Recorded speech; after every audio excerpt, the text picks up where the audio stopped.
Hello, hello, everybody. Welcome in, welcome in, welcome in. Happy Monday to you. My name is Todd. Thank you so much for being here. I appreciate it.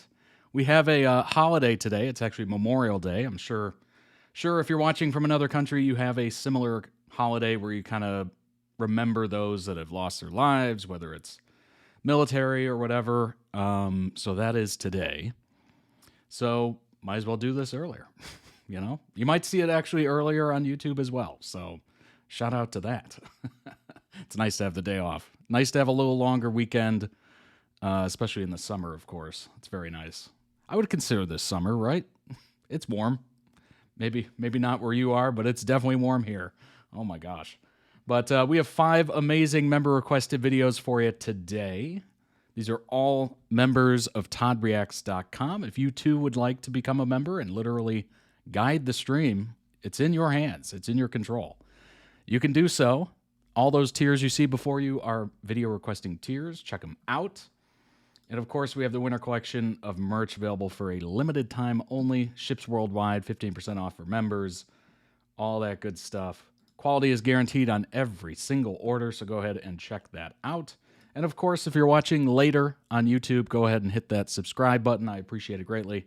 Over 14,800 of you have already done so. Shout out to all of you.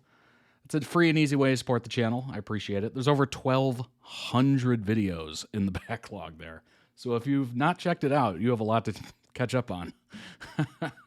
If you're new here, it might seem like a lot, but it's also a good time. So check it out. And if you're really interested in one thing specifically, we got playlists, many playlists for everything that you want. And last but certainly not least, as I bring it up, and I'm stalling to bring it up. Here we go. We got the Discord, which is free and available everywhere. The link is everywhere. It's under every video on YouTube. It's on the website. It's on the Twitch profile. It's kind of everywhere. So go ahead and join us in there. I think we're at 354 members or something like that. Like, it's growing kind of fast right now, which is nice.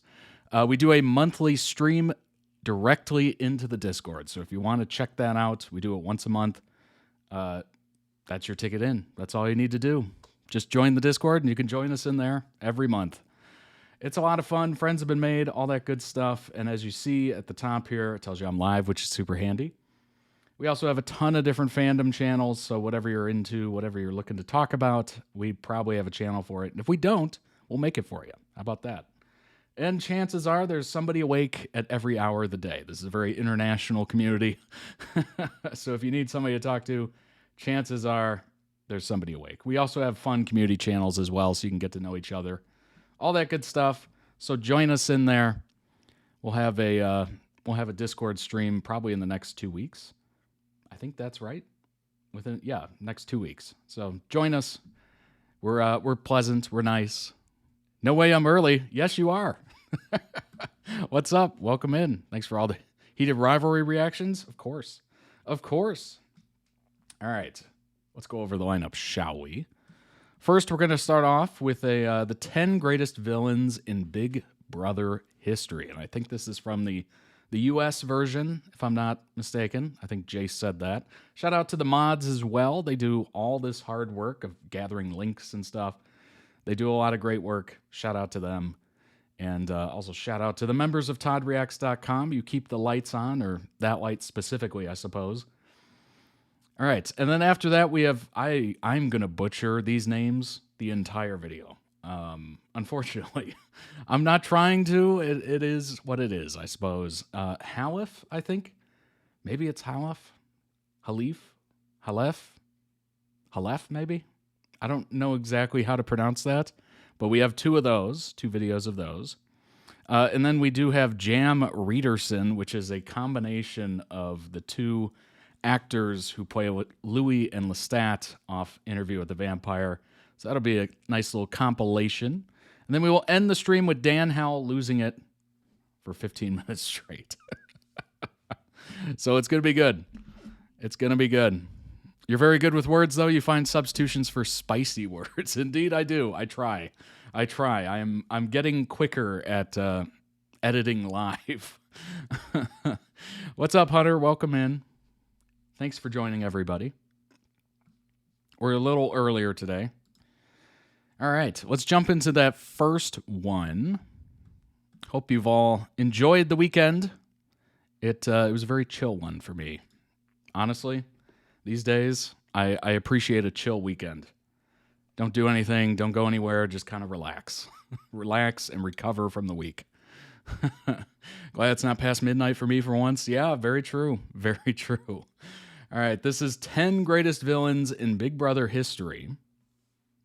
And the description, I believe it's called, says every season of Big Brother needs a great villain. While that's not true, but a great season of Big Brother always has a villain of some sorts. Villains have the ability to define an entire season, and today we're going to be looking at the greatest villains of all time.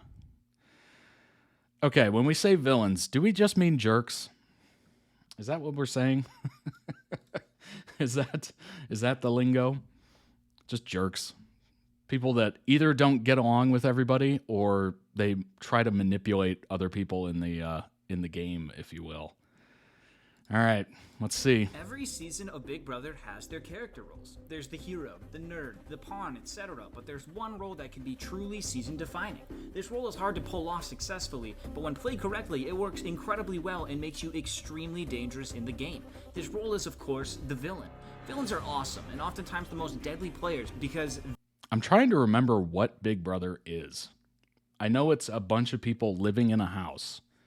Is it like Survivor where they have to have cliques or teams and then they, do shady stuff and try to get people voted off? Is that what that is? I think I only watched maybe one episode of Big Brother ever. So I'm a little lost on the whole idea of it. But yeah, what am I thinking of? Oh, I'm thinking of MTV Real World, which is literally just 8 strangers they throw into a house and they just do nothing. Like they work a job and then they hang out and they go party and stuff. Like there's no game to it. Like there's no setting people up or anything like that. Like it's literally just 8 people living in a house. And the TVs are like, all right, go have drama. I've never seen Big Brother before, but I've heard of it. Yeah, it is definitely popular. Super popular. They're not afraid to take it to levels that other players aren't morally comfortable with. But let me make something very clear right off the bat. Being a bad person in the house doesn't automatically make you a great villain. I will not be bringing up players whose general negative infamy comes from villainous acts on a disgusting level, like racism or homophobia. That's not to say that every player on this list is a saint, but what I am saying is that if you were given the bad guy edit because of distasteful comments made about people that don't look like you, you're not a great villain and not at all what I'm looking for this topic. So, with that out of the way, let's look at some honorable mentions. These players displayed villainous qualities and would definitely be placed on the villains team if Big Brother ever did a Heroes vs. Villains season, but they didn't have enough going for them to crack the top 10. Oh my god, that guy is dressed like Justin Bieber in 2015. And want to see more like this, consider subscribing to continue to help this channel grow. And with that being said, let's get started. Change your diapers.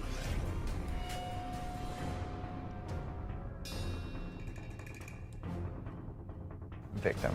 I'll quickfire through these honorable mentions. June Song, Allison Irwin, James Ryan, Ronnie Talbot, Matt Hoffman, Rachel Riley, Danny Donato, Willie Hance, Zach Rance, Austin Madelson, Paulie Calafiore, Michelle Meyer, Nicole Franzel, if she just own it, Josh Martinez, Brett Robinson, Angela Rummans, everyone in Undeniable, Memphis Garrett, and Sarah Beth.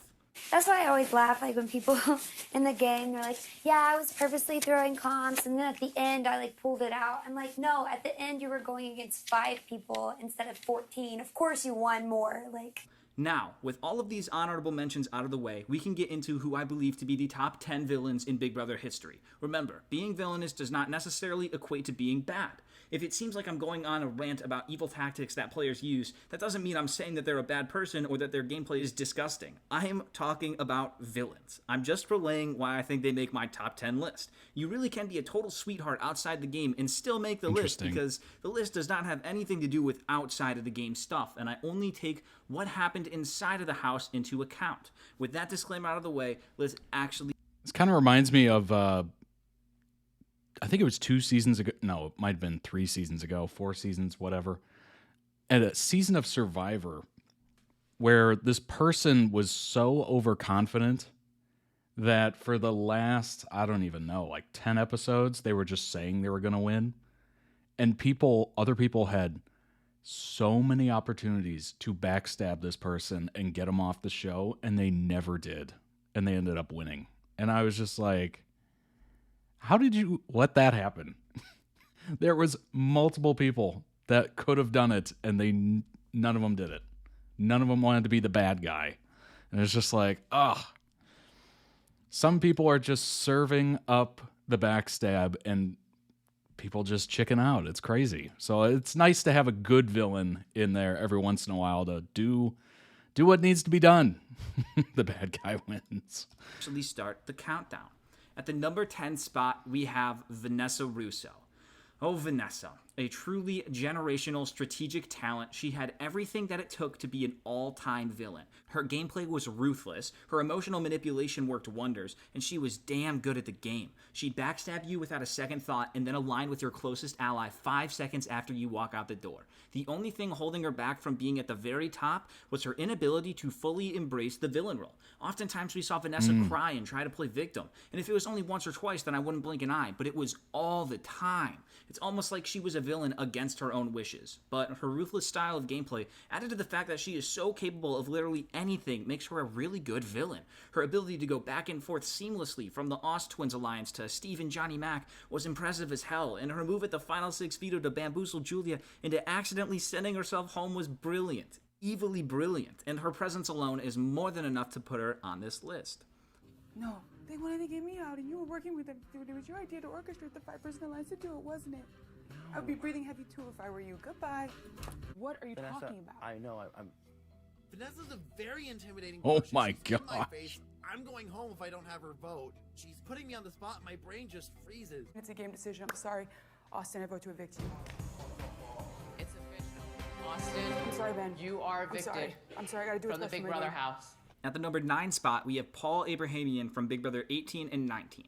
Paul may have preached friendship throughout their first season, but they certainly had a lot more evil in their bag than they were letting on. Paul would easily bring any confrontation to the next level by calling people any number of names that even I don't like saying, and I'm no saint. Then, in their second season, they orchestrated the use of tactical bullying to try and break their opposition. Tactical and would bullying. get most of the house to participate in this as well, which I find to be a bit evil. On a game level, they would also orchestrate extremely elaborate plans to blindside those that they were working with to make it look like Paul had no idea and was also blindsided in order to ensure that the evicted players' close allies would still work with Paul and the finger would be pointed at others in the house, which is just evil brilliance. Unfortunately, once these evicted house guests conversed and realized that Paul had been playing them all, they did not want to reward their gameplay, which resulted in Josh's win. Overall, Paul is an interesting case because they displayed levels of villainy that's in both their crazy. seasons, and At most that of the point, I time, feel like it you was gotta just give it to genius him. gameplay. However, You all got played, and that you withhold the money or prize or whatever from him. Like, at that point, you gotta give it to the guy who played the game the best.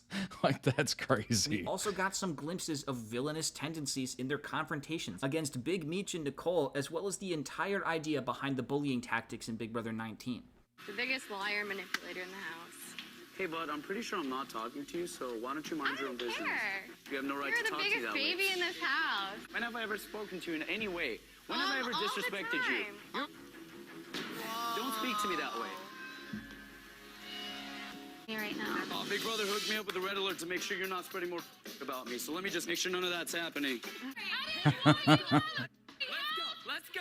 Why are they all still screaming like we're still in there?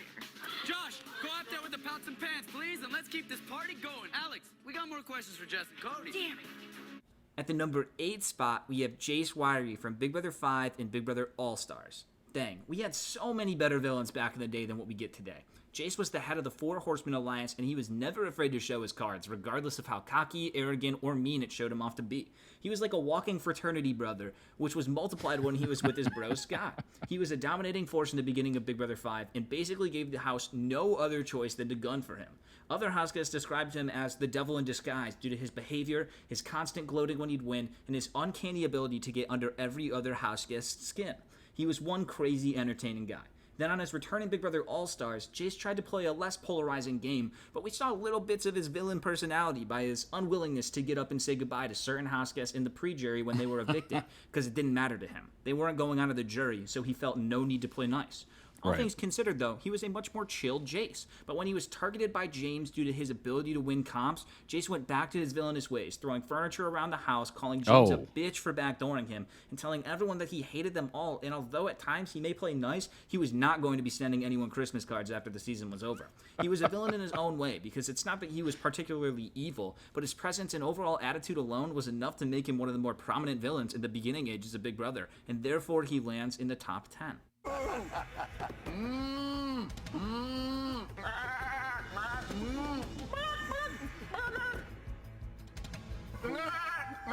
love getting backdoored. Love it.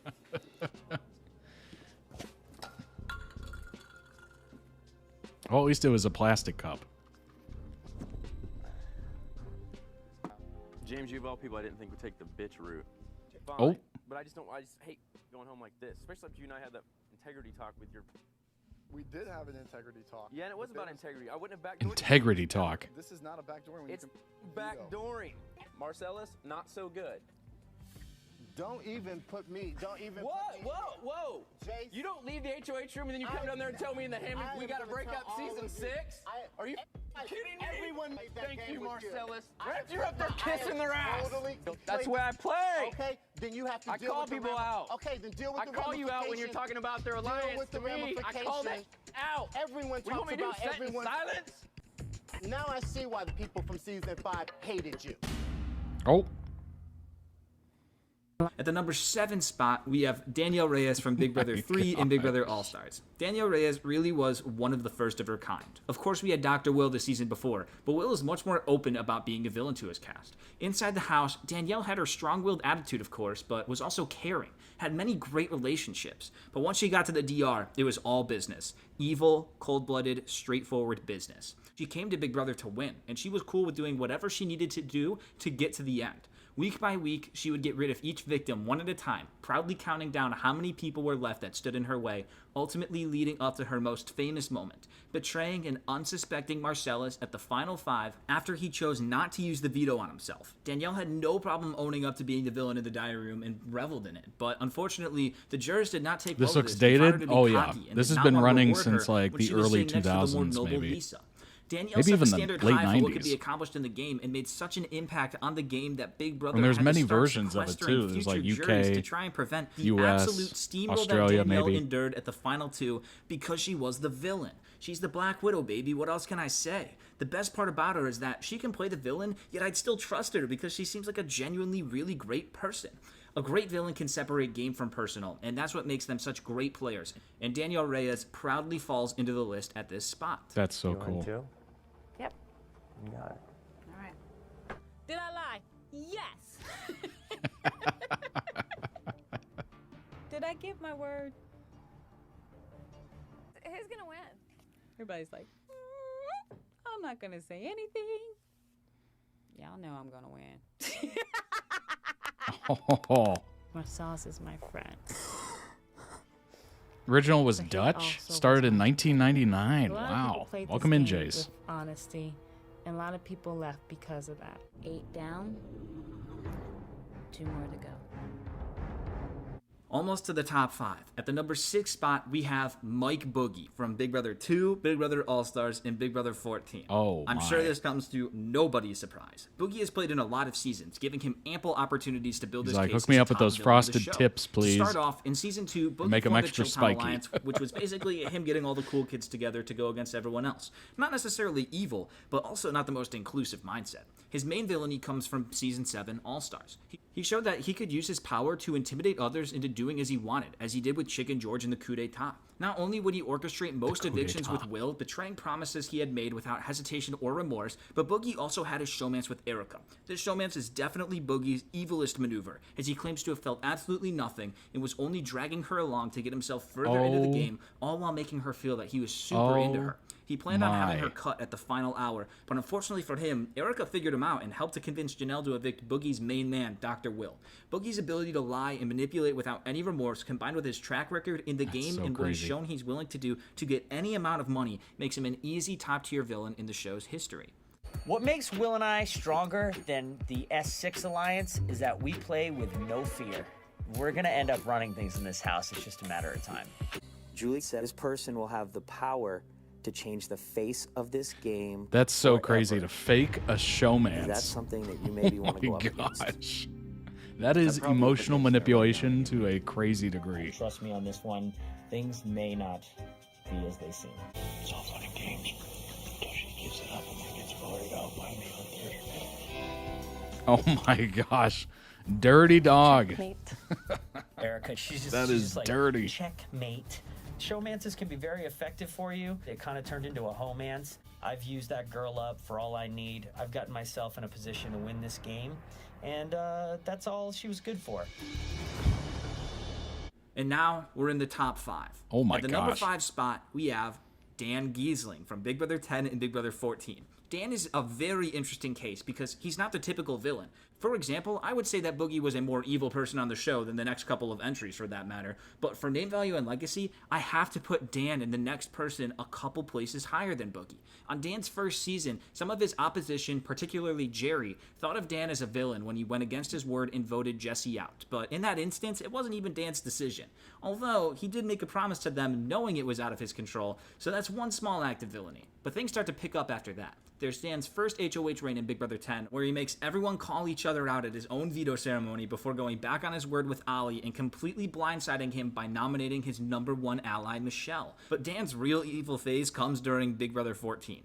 Dan played ruthless because he had to, but he played the villain too good, like he was always made to be one. The list of Dan's villainous acts is just too long with too many fantastic moments. Swearing on the Bible to Frank that he would go to the end with him just to vote him out the very next week. Thrashing Danielle during his own funeral and making her sob without letting her know ahead of time so that she would cry real tears just to make the moment more believable to everyone else. Lying to Ian constantly, all the while planning to send him out, only to be foiled by Ian's constant competition wins, meaning that Dan was just never able to pull that trigger. Convincing Danielle to take him off the block at the final 4 just for him to turn it around against her and send her boyfriend Shane home 30 seconds later. And the last act was one we never saw, but Dan was ready to turn on his #1 Danielle at the 11th hour had he won that final HOH, and he would have blindsided her at the final 3 when she absolutely would not have seen it coming. It was one of the most ruthless games of all time, and it was all so devious and genius and just a true testament that you can be the villain of the season while still being likable and a badass. An easy top-tier villain, one of the greatest. Now, the thing about anytime when you gamble, you're taking a risk. And in this house, someone's gambled with someone else's safety. And unfortunately, you better know who's making a bet for you. And in this case, Ollie, you lost the bet. Michelle, go on the block. Last week, I swore on everything to Frank and pledged my allegiance to him. But now Ian's won HOH and the Quack Pack is reuniting. Sorry, Frank. Are you kidding me? Ian just won the veto. I wanted him out. Now I can't get him out. Didn't like it without you. When I told Danielle I missed her because she was gone all day with Shane, did I mean that? Maybe, maybe not. I just really wanted to make sure our final 2 deal was still good. I was extremely mad at me for lying to her face again, but this is not the first time I pulled antics on Danielle. So even though she's super mad at me, I have no doubt I can reel her back in one more time. I feel so bad. Well, that's why you make a good team. Because I don't. At the number 4 spot, we have the original villain, Dr. Will Kirby from Big Brother 2 and Big Brother All-Stars. Like I said, Dr. Will was the original villain, and he did a damn good job as one. Dr. Will took such an interesting approach towards being a villain because he was always so upfront about everything. He told you right away that he would lie to your face, and they still kept him in. He would play around with his puppets by orchestrating that everyone go on a fast just because he wanted to see who would break first. His upfrontness and charismatic personality allowed him to sneak through week by week as his Chilltown alliance was decimated, and he was able to reposition himself to the point where, before anyone knew it, he was at the end, and due to his nature and being up against a different, less likable evil, he was awarded the win. Then when he came back for All-Stars, he did the exact same thing. He told everyone he hated them all, he constantly lied and betrayed his close allies, and he was this close to winning the whole thing again. The reason he's so high is because he's the original villain. He set the standard. He may not be the most dastardly or the most evil, but he sure as hell is one of the most memorable. And for that reason, he's one of the greatest. An easy choice to be in the top 5. And he was so good at portraying himself as a likable villain to the audience, and that did numbers for his legacy. Oh, God, it's just hard. Well, I think you're a bitch, and I don't get along with you, but I don't think you're not the lowest of the low. I hope that everyone has underestimated my potential for just massive destruction. I told everyone that I created the fast for spiritual cleansing, which was total BS. It puts me in a position of power, and if people are wondering what I think, then I have some ability to control them. I can be the puppeteer, and they can be the marionettes. If you're an expert salesman or a used car salesman or something like that, and you're really good at it, you would be unstoppable in this game. You would be completely unstoppable. You're not the lowest of the lows. Yeah, exactly.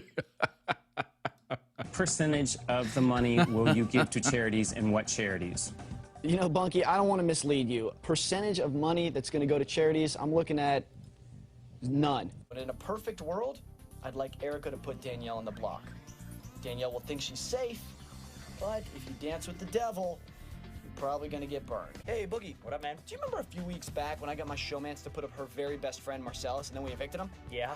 Could I bother you to do that this week with your showmance? Just get her to put up her best friend, Danielle? Sure, no problem. Cool. Right now in the house, Danielle and Erica, there's a lot of tension between them. It's hilarious. I'm the one who did this, and no one's even mad at me. And Danielle, I'm gonna string her along just like I did with James, just like I did with Howie, just like I did with Marcellus. Now, I know what I've said multiple times throughout the video. A great villain on Big Brother can separate game from personal and can sometimes play as the under-the-radar subtle villain. But take that and throw it out the window because an infamous villain is just straight up evil at times. There's nothing subtle about it with these players. They are there to torment, his intimidate, name mentally torture, and whatever. There's nothing subtle about it with these. His name, literally. Oh, man. Players. They are there to torment, intimidate, mentally torture, and whatever else it takes to get the point across. These 3 villains are on a tier of their own. Don't get me wrong, it's extremely entertaining and an incredible dynamic to watch, and I'm not talking badly about these players. They bring on the heat and take being this season's villain to an entirely different level. Exactly. And the first of these villains at the number 3 spot is Russell from Big Brother 11. I don't know if we've ever seen a more explosive player than Russell, and that's saying something. Right off the bat, he was not afraid to dig into his teammate Jeff for spelling Technotronics at the first veto of the summer, and followed that up with huge verbal fights with Jordan, Shima, and Michelle Noonan. He also relentlessly tormented Ronnie Talbot after he was outed for playing both sides. And what makes it perfect is that Russell made it a long way through the season, so we constantly got to see his explosive fighting tendencies. He was never scared to rustle some feathers, no matter who they were or what the argument was even about. But his psychological warfare that he brought was top tier, and he is easily a top 3 villain in my eyes. I wish Big Brother would have just brought Russell back at any point, because he is the epitome of a great villain. But can't always get what we want. Are we all still talking game and... No, Russell, we're not. We're actually talking about something that happened in my life that I don't want to share right now. Is that talking to you? Really smarter than everyone in this house. Huh? How's it feel? Activated. You going home? It must suck. No, you're going home, you gotta stay here for a week, and you got me riding up here the whole time? Oh my God. God. That's gotta suck. Leave me alone. Sorry, Michelle. I thought it was hilarious. I don't need you to come in here and say that. I can talk to him. I want. No, you're right. So you better damn well remember that. Yeah, but don't walk in here and act like you're all God and you're almighty and I've never told a lie. Hey, Jeff, why'd you get out? Oh, I spelled Technotronics wrong. Oh, is that a word? Yeah, I meant a plural. Dude, you spelled shotgun. Are you serious right now? Spelled it correctly. Who spelled it correctly? Who spelled it correctly? Keep fighting. Keep fighting for it. There you go. There you go. Yeah, no, I'm not scared of you. There you go. You think I'm scared of you, Russell? You think I'm scared of you? A little chest bump. Lapdog, I'm gonna bump Russell. I'm gonna show them how tough I really am. Sit there, eat your cookie dough, wonder why you're fat. Keep twirling your head. Whoa. Whoa. We're getting like mean going on here. That's crazy. You know what's funny? Him yelling like this, shirt off, workout equipment, everything. It just looks like a prison yard. This entire scene right now. Just angry, vitriol, just pumping iron in the daylight. Just, Here, sweetie, it's because you won't crazy. do, you know it. At the number 2 spot, we have the highest ranked female villain, and I considered putting her even higher. Amanda Zuckerman from Big Brother 15 is probably the most dominant out-in-front villain that we have ever seen. She was brash, would make threatening comments to other house guests, be the center of all the house arguments and confrontations, and she was never afraid to talk mad trash straight to your face. What made her so notorious was the fact that she would act like this and still control the house for most of the season. She was responsible for the majority of evictions, and she was not the type of player you wanted to go against, and you especially didn't want to get on her bad side. Amanda really was an evil dominator, and even though she constantly tormented Alyssa Slater throughout the season, she successfully was able to convince Alyssa to vote for her to stay when she was heading out the door. And although it was for naught as Andy secretly flipped on Amanda, it's a testament to the amount of control that Amanda displayed she could get. Her abrasive behavior, aggressiveness, and her ability to hold absolutely nothing back when it came to arguments made her quite the controversial house guest. But there's no denying that she is one of the most villainous players to ever play this game, and she was never one to shy away from it. At the time, people weren't looking at Amanda too favorably, which we saw through her being only the second evicted house guest to walk out to booze, but that can be a byproduct when you play the villainous way that Amanda played. I just want to showmance. That's it. I just want to make out with somebody. I just want somebody to make out with me. I make her feel like her drama is so major when really all I want to do is slap her in the face. He wants to hear it right now. Oh, really? Maybe just you don't because you're the one who said, and now you don't want everybody to hear it. Okay. Glass of wine. The truth of the matter is, ladies, Look that out. You all talk about each other. Like, I try to clue you in. You're racist on this show, okay? And when you get out of this house, you're gonna have a lot of people hating you about it when I'm a victim. Okay, well maybe that's my personality. Maybe that's my... That sucks. Okay, well, you then. Okay.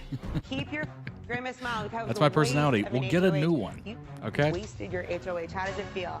Don't lock yourself alone in your big old HOH room by yourself. You're such a bitch. So you can take your perma smile with your Joker face because I know you can't make another face because it's stuck that way and shove it up your nasty. I don't have the mental fortitude to make it in this place. I'm just going to say that. Like, I'm good. I'm good. I remove negativity from my life. I don't need to import it via this. Oh my gosh. All it takes is like a couple comments and I'm ready to go. I'm quitting the show. I'm out. You're laughing alone. Okay, please don't say ladies, because this bitch over here is nothing more than a female dog. Please, have a seat.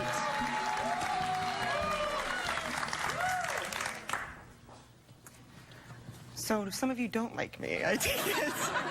And now, at the number 1 spot, I mean, come on, who else was going to be number 1? His name is literally Evil Dick. It's Evil Dick Donato from Big Brother 8 and Big Brother 13.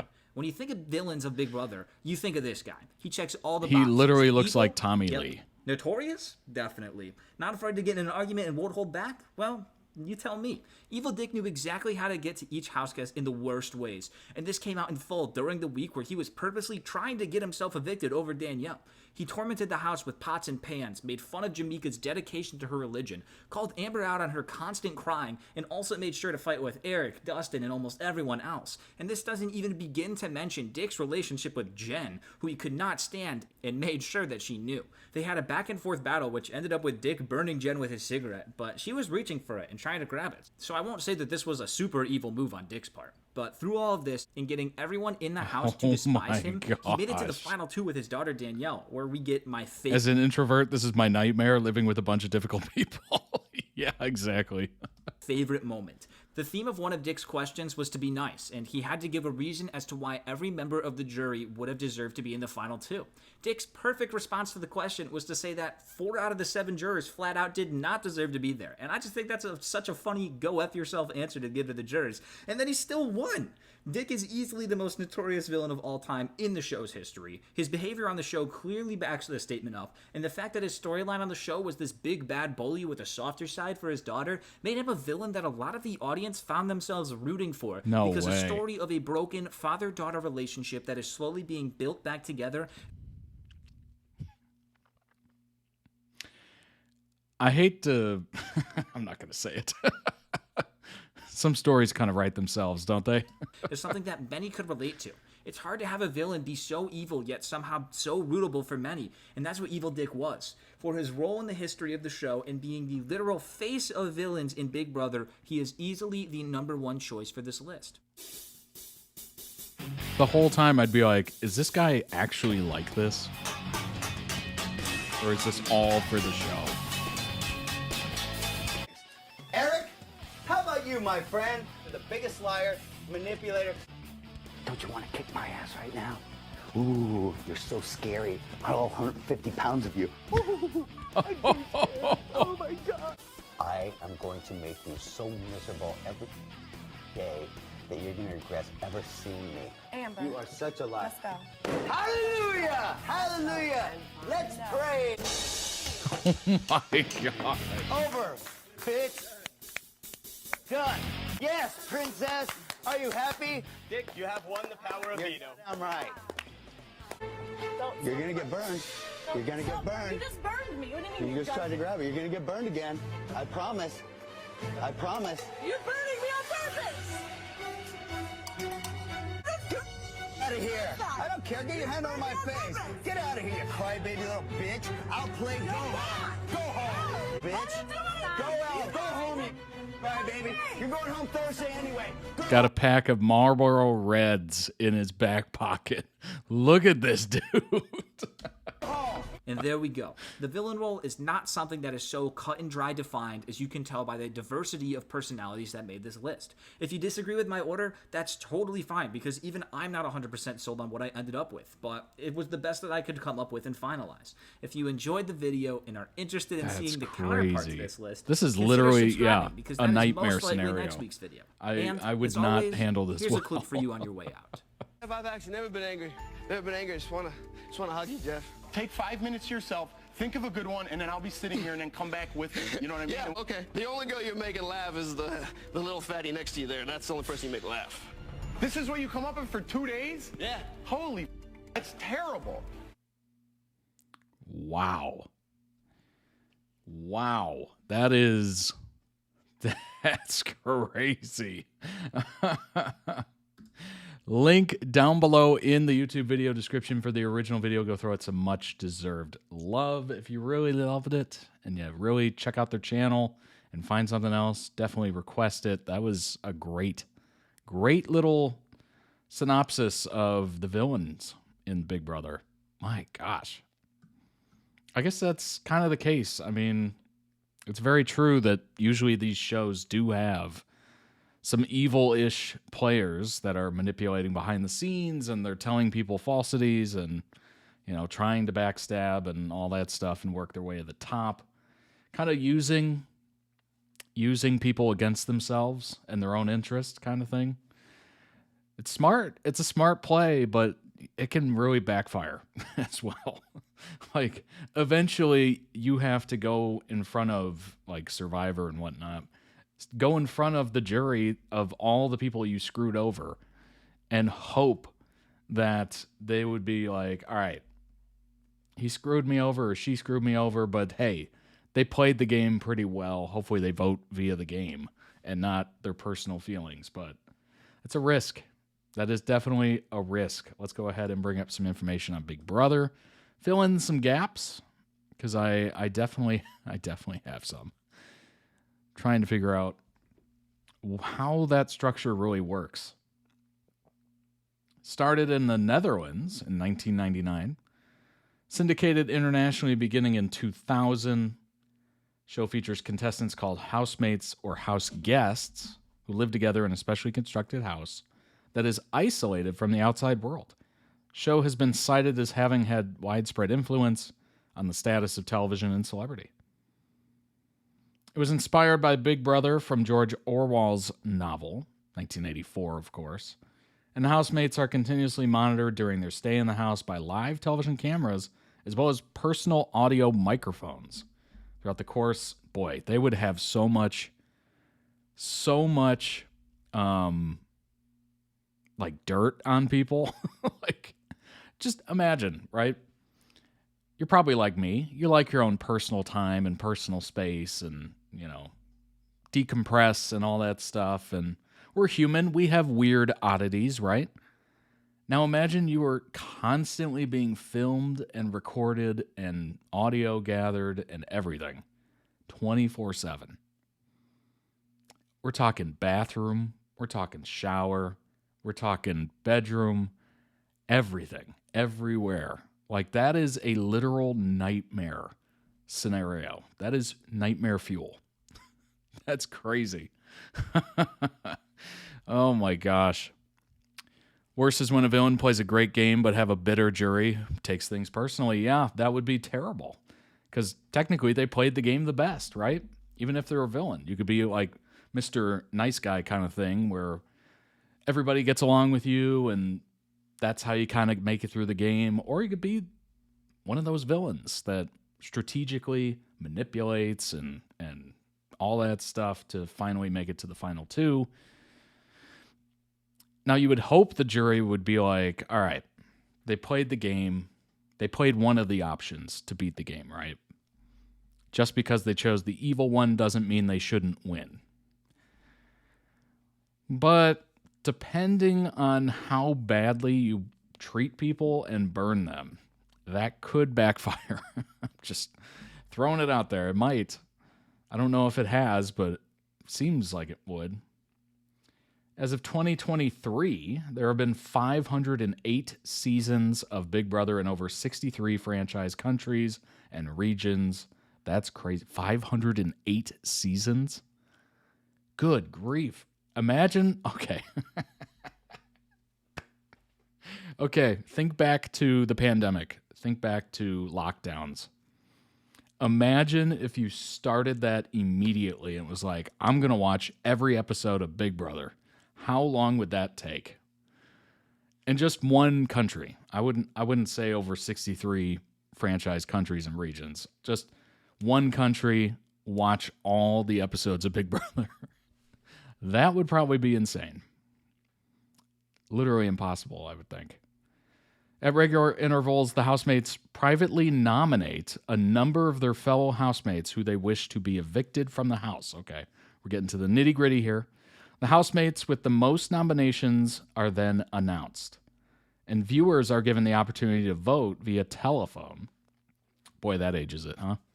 For the nominee they wish to be evicted or saved. Okay, so you can either vote to kick someone out or you can vote to keep them in. The last person remaining is declared the winner.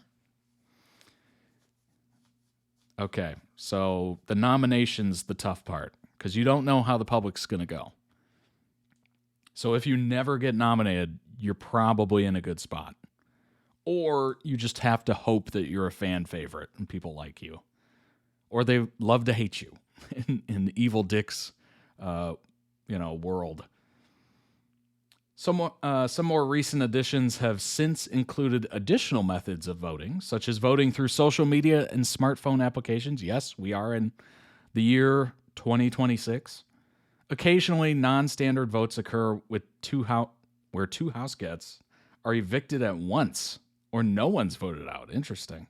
In the earlier series of Big Brother, there were 10 contestants with evictions every 2 weeks. However, the British version introduced a larger number of contestants with weekly evictions. Honestly, that just amps up the drama, so I get why they added that. Most versions of Big Brother follow the weekly eviction format broadcast over approximately 3 months for 16 contestants. Good grief.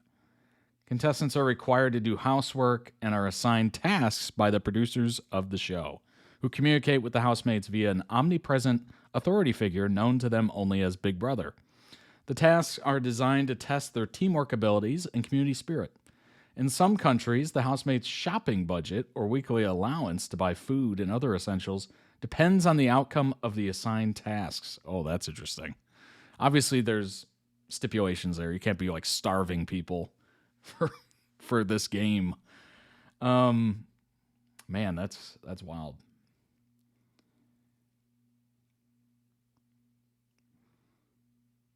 In the first season, the house was very basic, although essential amenities such as running water, furniture, limited ration of food were provided. Luxury items were often forbidden. This added a survivalist element to the show, increasing the potential for social tension. Oh, get them a little hungry, get them a little cranky, get them a little tired, and then they'll really go off on each other. That is pure evil, folks. Oh my gosh, the producer's just sitting there like, how do we make these people hate each other? Like, how do we get them to start yelling, potentially fist fighting? Nearly all later series provide a modern house for the contest with a jacuzzi, sauna, VIP suite, loft, and other luxuries. So the first season was really interesting, it sounds like.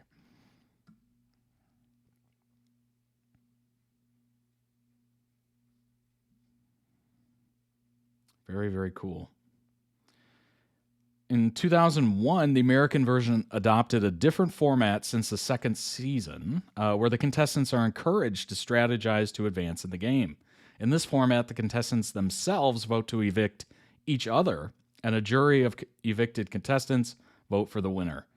That sounds like Survivor. Occasionally, actually, that was probably the timing of it as well. Occasionally, individual game twists and format changes allow for some viewer voting, usually to give a game advantage to the housemates selected by the viewer vote. In 2011, the British version controversially adopted the discussion of nominations before reversing this role after a poll. Interesting. 19 diabolical villains. Let's see if these line up with the other one. We got Allison. Became one of the most vilified. Frankie, season 16. Entering the house with the secret of being Ariana Grande's brother. What?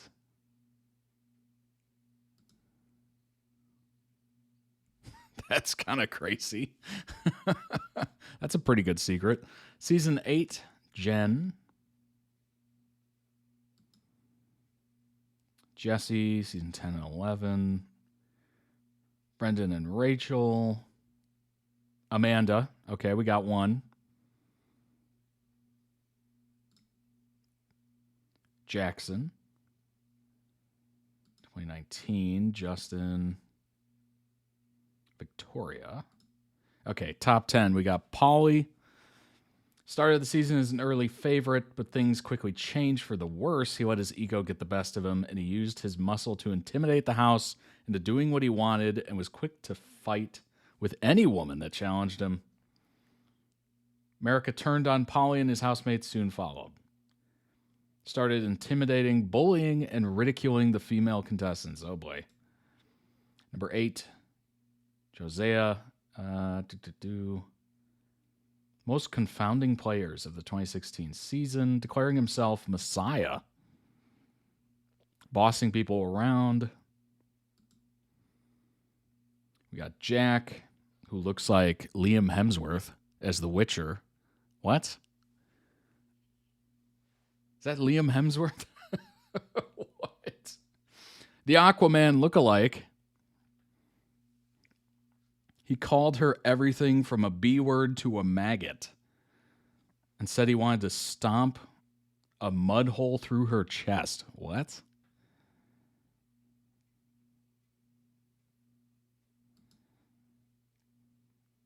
Six, we got Aaron.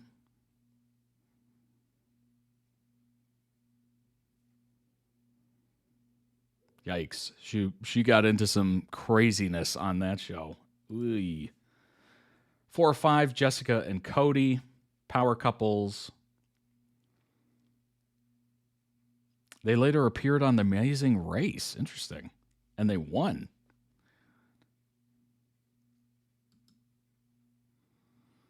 Chima, number 3. Constantly fought with house guests, unabashedly getting in the face of some of the biggest muscle men in the house. Took it a step too far by fighting with the show's producers and ultimately getting expelled from the game after throwing her microphone in the jacuzzi.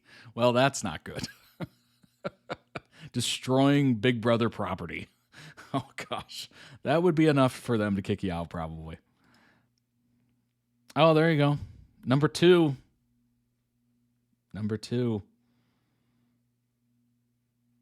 Fans love to watch. Pouring iced tea on contestant Jen. Awarded him the $500,000 prize.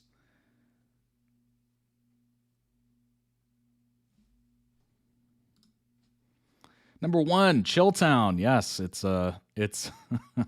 Boogie and Will. Dr. Will. It's not surprising. Some of them were there, some of them not. Big Brother villains through the years. Where are they now? Probably not super famous. Let's see. Jackson, who won season 21 in 2019, was completely shocked by claims of bullying and racism made against him by fellow house guests. I know who I am and who I am not, and I respect women more than anything. I'm very abrasive, and I have a lot of energy and passion in everything I say and do, and I'm that way towards everyone. And is it right? No. I know that I need to work on it and tone it down in a lot of areas, but I don't see race or gender or anyone when I'm having a conversation. So if someone upset with me, they upset me the same way that a guy would. All right, so bit of an apology here. Explanation.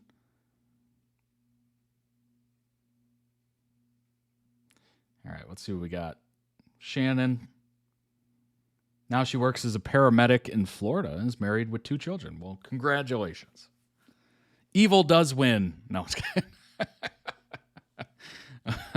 I never watched the show, but I remember season 1 of the UK show had villain Nasty Nick. Gotta love the nicknames. Dr. Will. There he is. After competing in Big Brother All-Stars in 2006, began hosting the jury roundtable during season finales, off and on from 2013 to 2023. Also appeared on season 2 of Deal or No Deal Island, where he placed 8th before announcing his retirement from reality TV. 2017, he married for love or money star Aaron Brody, and the pair shared 2 children. Wow, he really went deep into the pun. That was not meant to be a pun. He really went deep into the reality television, didn't he? Married somebody from reality TV, and then went back to it. Then went back to it again. We got Mike, a.k.a. Boogie. 2011, he served as a mentor on VH1's Famous Food. 2020, he was bashed by former contestants for making racially charged comments. Following year, he was found guilty of felony stalking. Yikes. Following a 2019 arrest. He was arrested again in March 2025 after allegedly attempting to steal from multiple CVS locations. He's a legit villain, I guess. So, played one in the show, adopted it out of the show, apparently. We got Evil Dick, season 8. He returned to play in season 13 with his daughter. However, he had to leave the show after learning he was HIV positive. Now he hosts a Big Brother recap show, and he has no problem stirring up drama and other reality shows on social media. We got Jesse. Mr. Pectacular. I'm dead. Became a professional wrestler and still frequently pops up on Big Brother as a special guest. He also placed 3rd on the House of Villains Season 2 in 2024. We got Matt Hoffman. Works in special effects. That's cool. Rachel. Met her now husband Brendan, during season 12 of Big Brother. It's a good thing since the rest of the house despised them. Ultimately won, regardless of causing a lot of drama in the house and crying a ton. She has competed on multiple reality shows since, including The Traitors, season 1. Returned to Big Brother house in 2025 as a house guest on season 27. Married Brendan in 2012, welcomed a daughter in 2016, baby number 2 in 2020. Wow. Huh. I didn't think Big Brother was a legit dating show. Apparently it is. We got Aaron. Tops the list as one of the least liked contestants.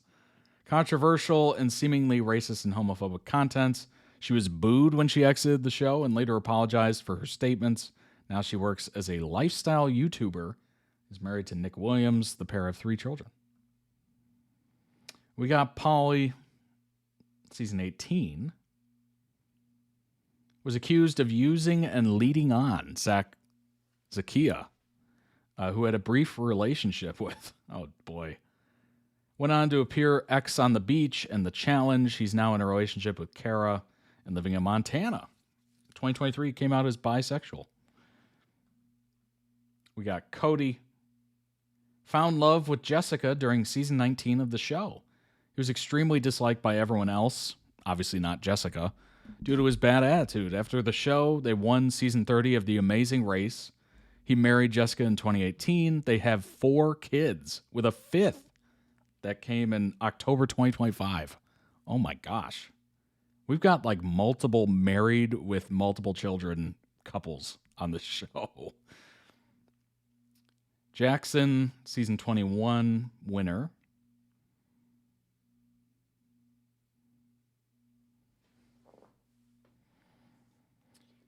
Admitted in a 25 episode of Julie Chen Moonvez's But First God podcast that he struggled with drug addiction before entering the Big Brother house.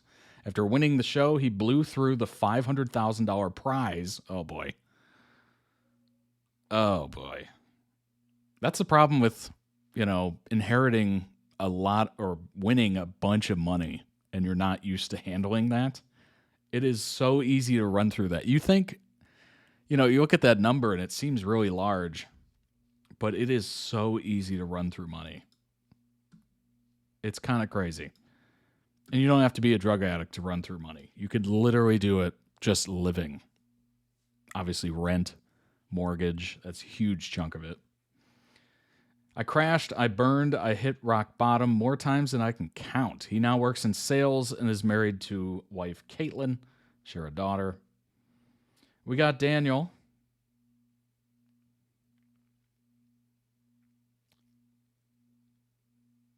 Apparently he was intensely bullying somebody.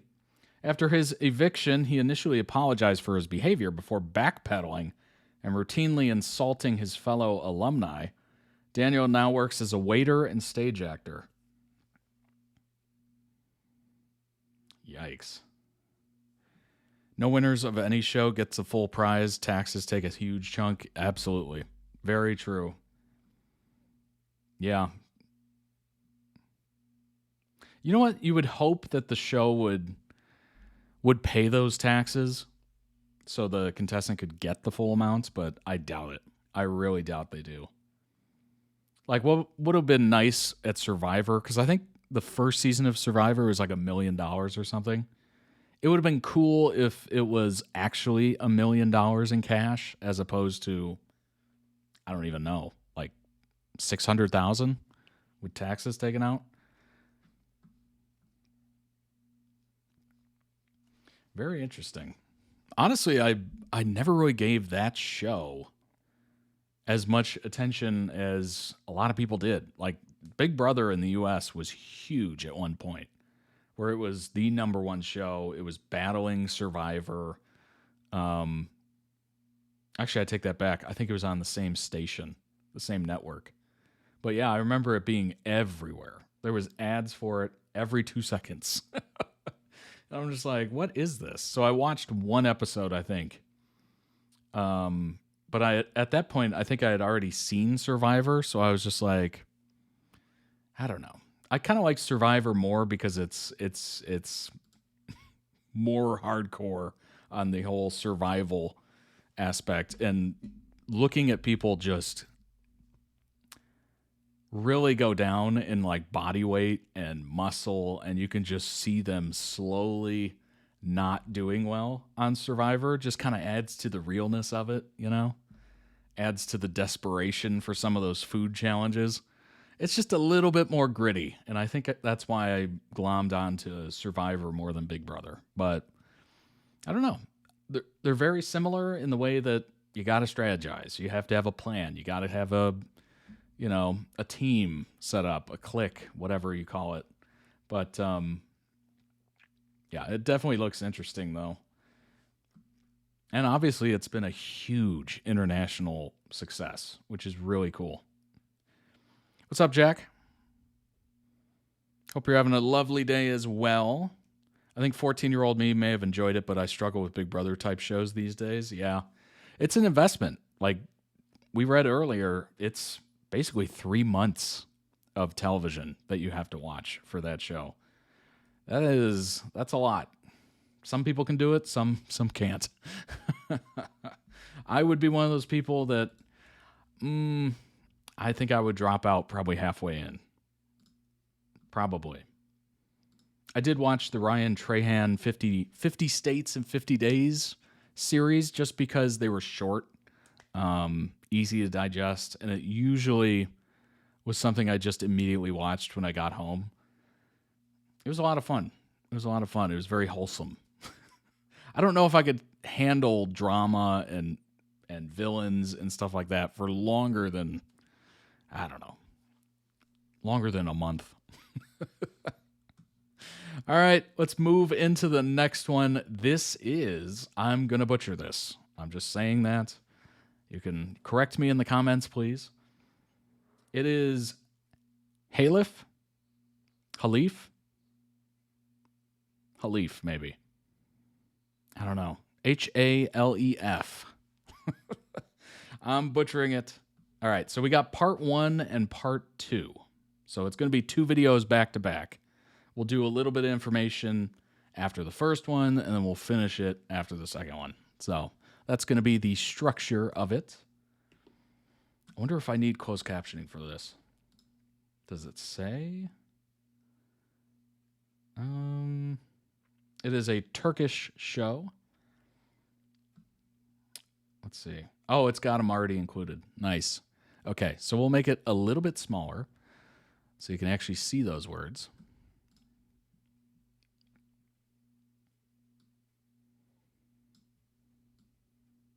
Move it to the top right of the screen. That should be good, I think. There we go. It's on part of a love triangle I learned during research. Ooh. If there's anything this channel loves and the members of Todd Reacts loves, it's love triangles. We just eat it up. Her beauty is in her appearance, but also in her story. Does she have a story? It's Serhat. Oh, man. I'm going to butcher these. And Yildiz. They call it fate.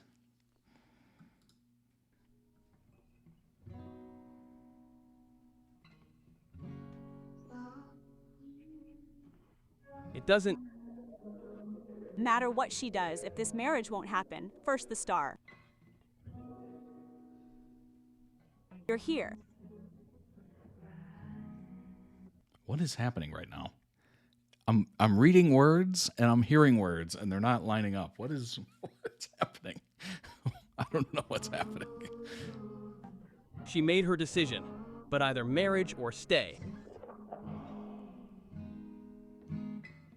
If you're going to pressure her, pressure her. It's like tears of purity. It's like subtitles and dubbing. I don't know what's... There's no such thing. There's no such thing as angel hit her if you absolutely have to touch the star. Let me talk to the star first. Take out that prayer. Let's talk face to face. Not before the wedding night. No wedding night. Take out that prayer. Don't. Wait a minute. Is this a...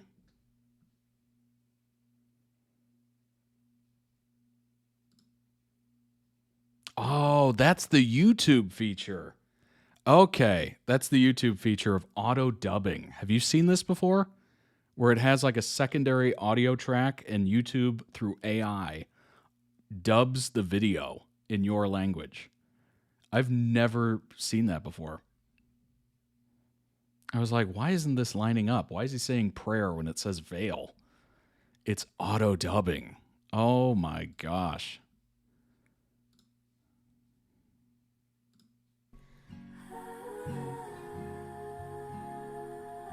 O kadar emin olma Serhat ağa. Oh my god. Okay, let's go back. I gotta do this. Güzelliği görüntüsünde değil, hikayesindedir. Var mı hikayesi?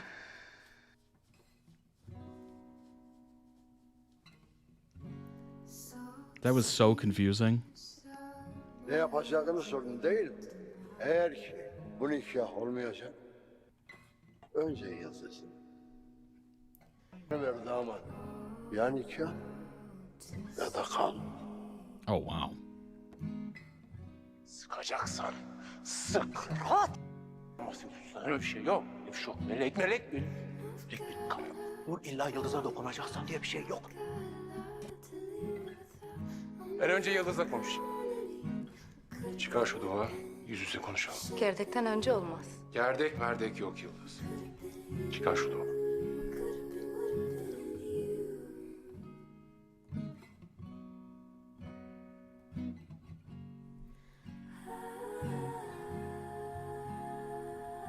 O kadar emin olma Serhat ağa. Ben yıllardır bu sözün eziyetini çekiyorum. Bu eziyet bitecek Serhat ağa. Başlasın. En azından yol artık benim yolum. Düşsem de kalksam da yol artık benim.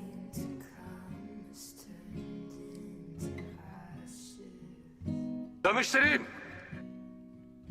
Melek bir tane köylü kızı için. Sevdiğim kadını ihanet ederim. Some village girl. Emin misin?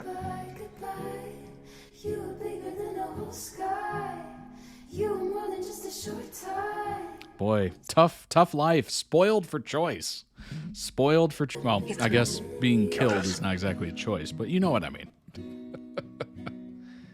So he has a wife, Melik, but was expected to marry Yıldız by his community when growing up, basically, from my research.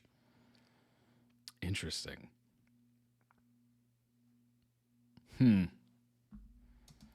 Nothing like a little community pressure on you. Gideceksen beni de götür. Yanlışın mı? İyi geceler.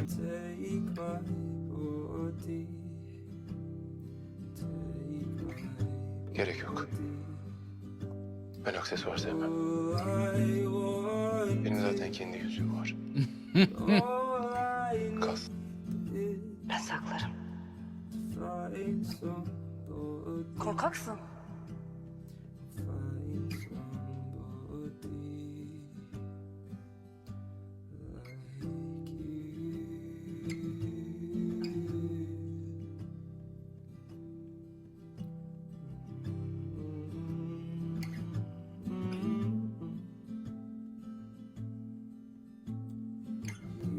Böyle korkak adamda ne ağa olur ne de koca.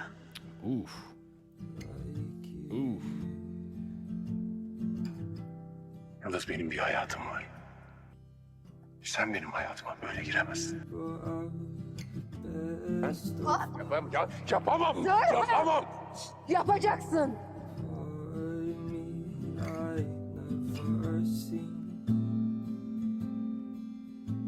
Ne kadar uğraşırsan uğraş. Olacak olan eninde sonunda olacak diyorsun. için ne der bilmem. Ama görünen köy kılavuz istemez. Ağa da benim. Halef de benim.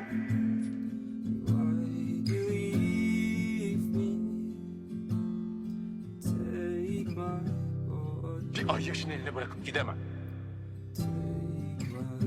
Olmaz. Artık olmaz.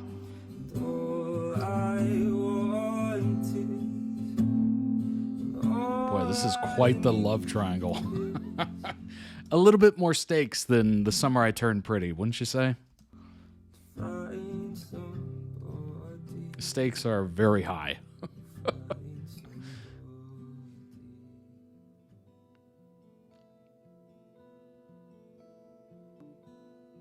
Önce şu meseleye bir açıklık getirelim.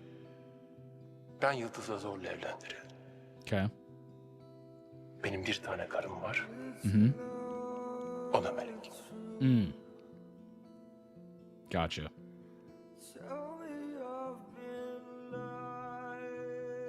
Oh.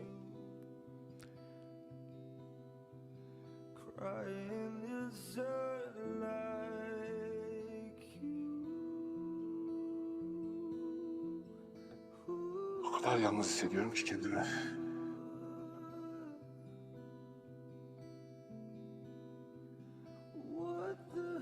Oh.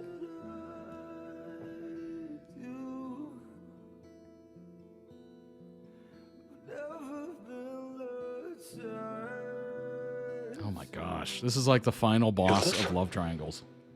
There's violence. There's rivalry. Hala bu konaktasın. They seemingly are in the same location. They know about each other. Hala umudun var mı? Umut olmadan nasıl yaşar insan?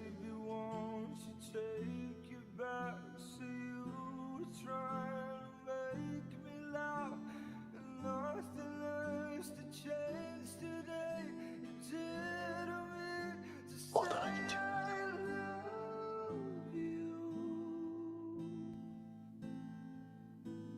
Odana git.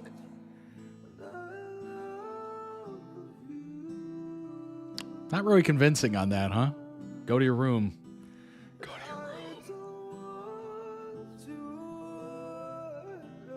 Söyle Serhat, kimim ben? Yıldız.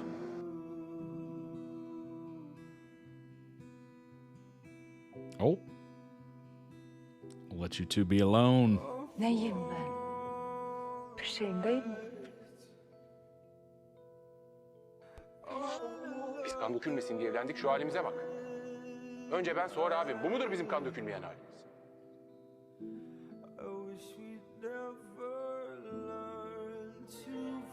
Sen de, ben de bu toprakların esiriyiz.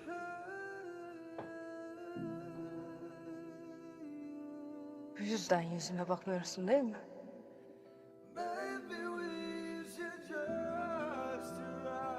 This is so telenovela.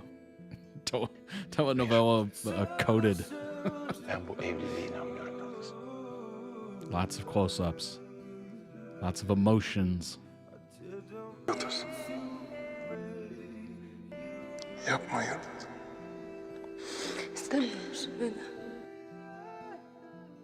Daha ne diyebilirim sana?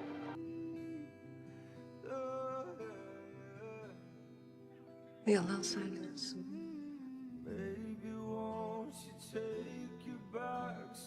Oh my God, they touched. They touched.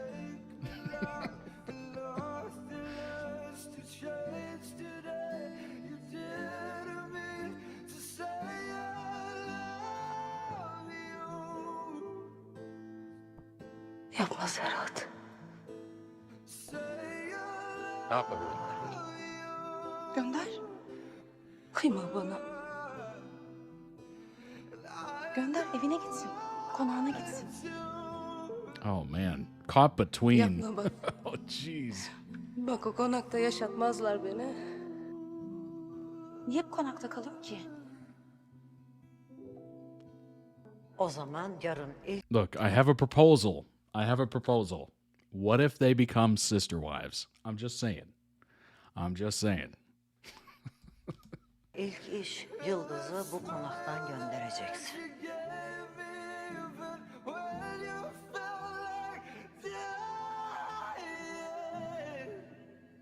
Man, this song is like perfect for this. Gözümün önünde mahvettiler hayatımızı.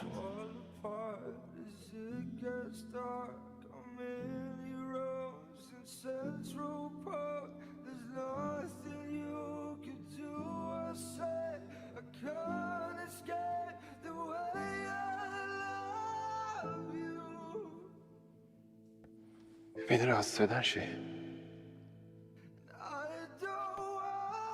vicdan.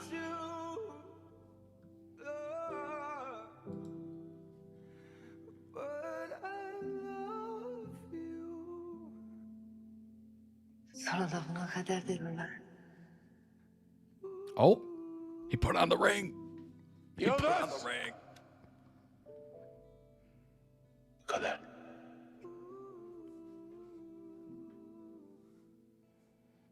Oh my gosh. They touched. He put on the ring. We're heading towards a collision course. Brace for impact. Oh my gosh, that was a lot. That was a lot of emotions. The song was very emotional. Oh my gosh. I love that. That was very interesting. At first I was just like, I don't know what's going on. And then little by little help from Jace there, little help from himself. It kind of spelled out everything. Very interesting. Like, that is very telenovela, like soap opera, soap drama level of emotion, and kind of being stuck in between these two worlds of somebody that you met and love and somebody that you're supposed to love according to the community. And then maybe you catch a little feeling for that person. That is tough. I don't even know. I'm assuming that does happen because there are cultures still that do arranged marriages, right? I think it's fading out slowly but surely, but there are still some. And that would be tough. Imagine if you met somebody, really enjoy spending time with them, you love them, and then all of a sudden your parents walk in and they're just like, hey, by the way, you're marrying this person. And you'd be like, what? No, I told you about this person. And then they'd be like, well, we told you not to take it too seriously because you're marrying this person. We know what's best for you. Mind your parents. Oh my gosh. That would be pretty awful position to be in. How would you not look at the person that you've been arranged, which he probably did for a little bit? Resentment. Resentment's got to be huge, off the charts. Like, who is this person? Who are you? We had something going here. Who are you? Like, oh my gosh. Good grief. All right, link down below in YouTube video description for the original video. Go throw it some much-deserved love. Also, check out the channel. They might have other videos that might interest you, of course. Let's go ahead and pull up some of the information. We do have the part 2, so it's going to... And the thumbnail is already crazy, so you'll see that in 2 seconds. But let's go ahead and get a little bit more context, shall we? It's currently going on, so it started in 2025. IMDb rating is not good. 4.2 out of 10. I don't know why. We'll try to figure that one out. Serhat, a successful surgeon, wow, leaves his homeland to build a new life in Istanbul. He falls in love with Melek and secretly marries her. But destiny leads him back to Urfa, where he confronts his past under the shadow of two rival families, and he has to get married to Yıldız because it'll stop the families from fighting, apparently. I'm assuming she's part of the other family. Yikes. That is a tough spot to be in. Secret marriage, huh? Very interesting.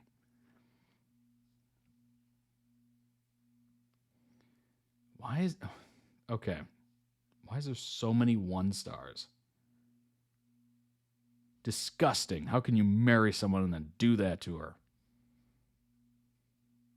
Well, there's a lot of there's a lot of things there. Like, he did have a gun pointed at him, and it says, and the guy was just like, either you get married to this person, or boom, boom. Boom, boom, boom, boom, boom, boom, boom, boom, boom, boom. Like, that's a pretty easy way to do it, I guess.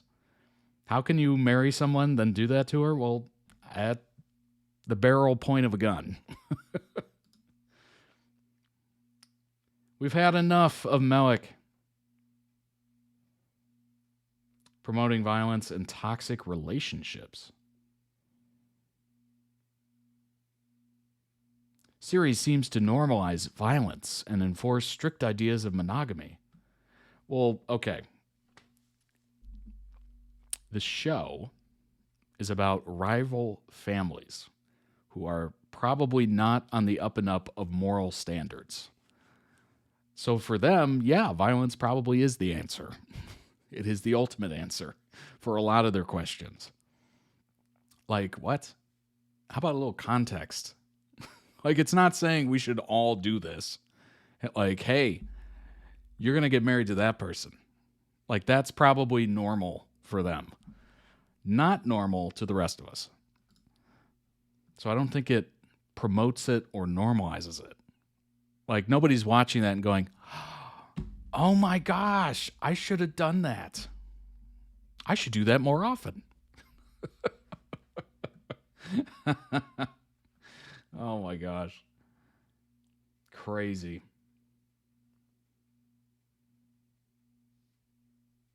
Oh, cool. All the caftans that they're wearing are all handmade in Morocco. Very cool. That's neat. Very cool. All right, so the IMDb ratings are hit or miss. We'll say that. Look at that, 29% are 1 star. That's so stupid, by the way. That's literally just review bombing. Even if you meant and you didn't mean to review bomb, that's what that is. This show, I guarantee, is not a 1 star. 1 star means you literally watched 2 seconds of it, and it is the worst show you've ever seen. I don't know. Maybe I'm just a little bit more fair in my ratings. Potentially. Top rated episode was the first one. Beautiful scenery. Gorgeous outfits. Like, it looks phenomenal. Like, they did a very good job.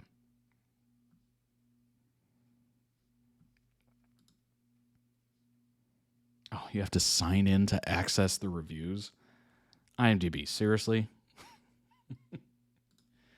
Main cast, characters, and their stories. Okay, this will give us a good amount of context. Serhat, the heir to one of Urfa's oldest and most powerful clans, destined to inherit his father's place one day, to end a generations-old feud with the Kodagu? I don't even know. Family? He was betrothed in childhood to Yildiz, a union he has always rejected. Okay, so he's rebelling against it. In secret, he marries Melek and builds a new life in Istanbul, where he thrives as a surgeon. But when his father's illness forces him to return home, the other family demands that he honors the old promise and marry Yildiz. While the family declares him the future head of the clan, Serhat only dreams of living freely with Melek. Dang, that's brutal. That's so brutal. Oh, you have this life all planned out. You want to do your own thing, you know? And then your warring families invite you back. Say, no, you're going to run this, and also you're marrying this person. Oh, that's brutal. So yeah, this is not normalizing. Like, this is a very specific situation. Melek, intuitive and strong-willed, a woman who follows her own instincts. Since childhood, she has drawn the same boy from her dreams. And only when she meets Serhat does she realize who it is. Their connection alters her path completely in a place where every step is bound by custom. Her love becomes a journey through the buried truths of the past. She's determined to chart her own path and refuses to let customs decide her fate. We got Yildiz. Future was written for her long before she could choose it herself. By family agreement, she was meant to marry Serhat, and that shadow followed her through her childhood. She dreamed of becoming a doctor or building a life beside him. When Melek enters her world, Yildiz sees her as a threat. Well, yeah, literally your future husband's wife, basically. That's a threat. And then you basically become a mistress in your own marriage kind of thing. Boy, that's brutal. To everything she's ever hoped for, and she's ready to fight for what she believes is hers. Dang, that is juicy drama right there. That is lovely. Lovely drama. Add a little cultural aspect to it, and it just becomes totally different. We got the Sultan, the matriarch of the Yildiran family. Stern, yet deeply loyal to her roots, carries the weight of tradition and honor. Every decision she makes is deliberate, sometimes painful. Choice from her past reshaped not only her life, but the lives of everyone around her. Head of the clan, who literally... Was that the guy who pointed the gun at Serhat? It's an obligation, a promise that must be fulfilled. He has never seen his elder son as a true heir. For him, Serhat is the only one worthy of carrying the family's legacy. Oh, so he was the one that pointed the gun at Serhat, his own son. Oh my gosh. Imagine that. Like, that is a whole different world. Whoa. You either marry her or I'll just kill both of you. It's like, what? Okay, Dad. Honor and order within the clan come before everything else. We got the oldest son here, ambitious, calculating, obsessed with becoming the next Aga. He manipulates, takes risks, crosses lines to reach his goal.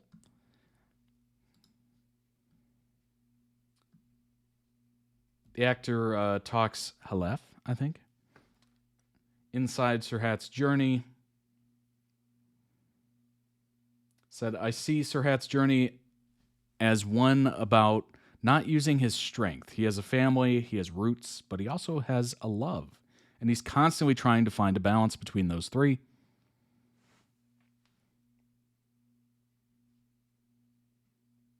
Although it seems like Serhat might seem like a story of transformation, I don't really see it that way. For me, Serhat doesn't actually change that much. He's always been very aware of who he is.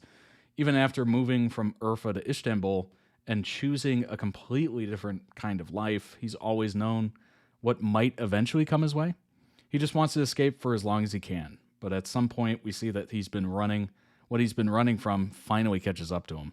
So rather than a transformation story, I see it as a journey, as one about not using his strength. He has a family, he has roots, but he also has love. Trying to find a balance, of course. As I said, he's also very aware of who he is and the strength that comes with it. He knows what could happen, and for a long time, he hides that truth from Melek to protect her from it. Sometimes he didn't tell her about the fact that he had to marry somebody else. Oh boy. Oh, that's not good. Sometimes I wonder if he could have made different choices. Yeah, that would be a big one. That could be a big redo. If things could have gone a different way, but this is the story we're telling, and that's the path we follow. That's why the audience doesn't just see his sense of being trapped. They see his effort to maintain that balance and the energy he puts into keeping everyone safe without hurting anyone. That's why, rather than following a specific method or path, I simply feel responsible for staying true to what the script and the character bring to me.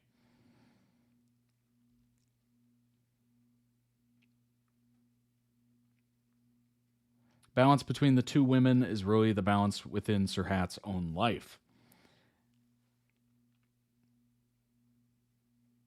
What the audience should expect, I think that's a question only our writer can truly answer. All we can do is give our best in each new episode that comes our way.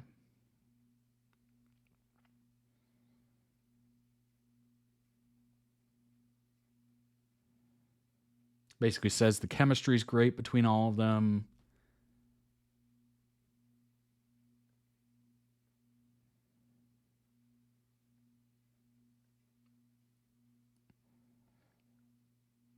Everyone's sincere with one another.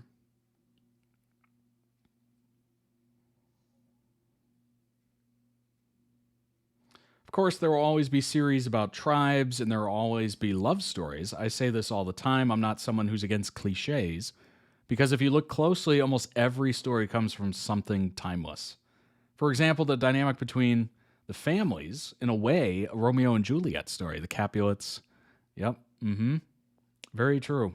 One written centuries ago. When you look at Halef and Serhat's journey, it even carries a touch of Hamlet. Only here, it's his brother, not his uncle, who kills his father and wants to take his place. Or maybe it has something of the Count of Monte Cristo in it. In the end, what we're telling here are very foundational and fundamental stories. What makes it stand out, I believe, is what I mentioned earlier, the way the actors have fully embraced their characters and the sincerity they share with one another. Alongside the atmosphere of Urfa, our director's vision, the cinematographer's craft, the music, the technical team skill, blah, blah, blah, blah, blah. With full respect for the effort behind every other production, I can only speak for our own, and ours is that kind of project. Yeah, I mean, there's a lot of things that are brought up and themes that are touched upon that have already been told, right? Stories that have already been told. They're famous. They inspire people in script writing and whatnot. So it makes sense that you're going to see little themes, little bits of other stories in it. And honestly, I would say if those stories are timeless, it's got to be a reason, right? There's a reason why it's timeless. People have connected to it for millennia. So by adding just a little bit of it, you're connecting them to that story even more than they probably realize.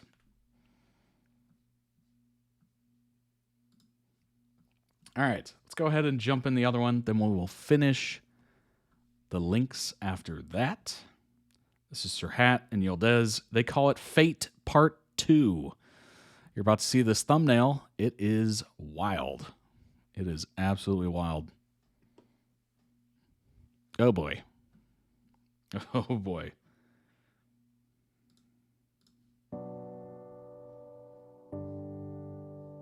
Oh, does this have auto dub on it again? Let's make sure that's off. It doesn't. Okay, cool. Literally trigger warning. She was not practicing good trigger discipline at all. He is. Loving and fighting, accusing, denying. Acıyorsun bana çünkü değil mi? Acıyorsun. Söyle. When they were casting this show, they said, hey, find us the most attractive people you can find.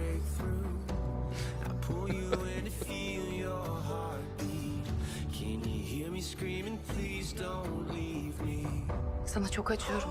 Çünkü Serhat hiçbir zaman seni senin istediğin gibi sevmeyecek. Çünkü o da aynı benim gibi sana acıyor. Acımıyor.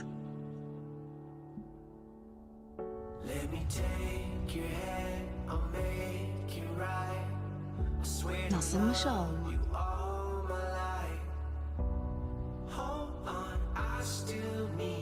Bu koskoca konağın yükünü taşımak zor.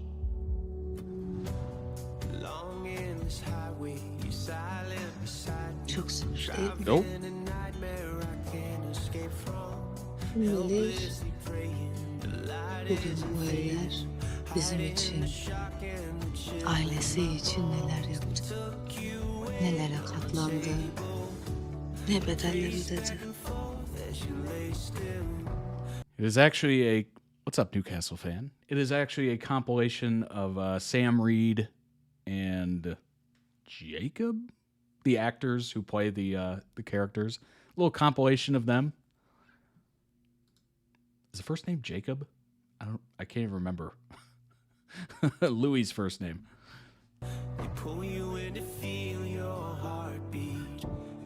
Keşke herkes senin gibi görebilse.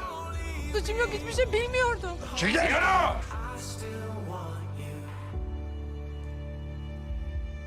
Keşke bilseler benim It is kendim için Jacob. bir şey Nice. yapmadım. Yıldız. Ya herkes senin kadar minnetkar olsa. Benden nefret ediyorsun. Haklısın. Ama böyle olması gerekiyordu. Keşke senin gibi görsem. Ama bu gece yine Melek Hanım içinde. Çünkü öyle olması gerekiyordu değil mi? O ailesine kavuştu. Yıldız ailesiz kaldı. Özür dilerim. Benim ailem kalmadı. I feel like this story, I've seen it before in other ways, like other mediums. Like, hasn't this been a story of... Well, it probably was real life, too. I'm assuming quite a few queens felt this way with their kings having side pieces, if you will, kind of thing. And they weren't into it. Obviously, some might have been or just dealt with it, but I'm assuming there'd been a fair amount that didn't enjoy it. But it kind of reminds me of that. I'm thinking of, like, pretty much all royal families. Like, if there's anything on the side going on, like, this would be a very common story. Bu silahla Serhat'ı vurup Gidecek yerim kalmadı. hayır olmadığını kanıtlayacağız. Prove you're not a traitor. Senin ailen de yuvan da burası artık. Yeah, kings without mistresses were notable because it was expected. Yeah, very true. Very true. Hayat benim senden başka kimsem kalmadı.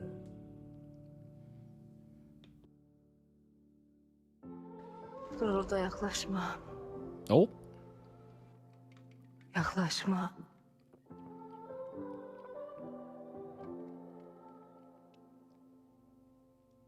Sana kıyacağım. Kendi canımdan bir yarımda. Yıldız tamam.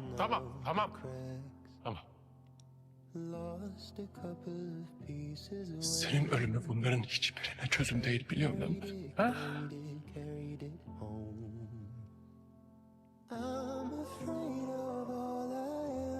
En azından köksüz, kimsesiz kalmam.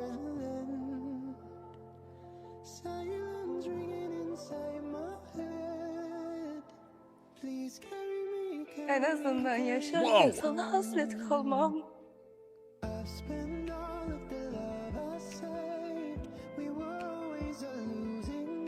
This song.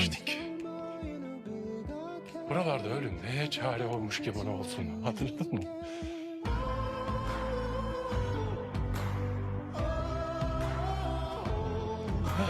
Ölüm bir çare değil. This song. I'm not laughing at the situation. I'm laughing at the song. It is just hilarious that this popped up again. Yapma. Şimdi elime silah verip beni sevdiğime yolladılar. Ya öl, ya öldür dediler.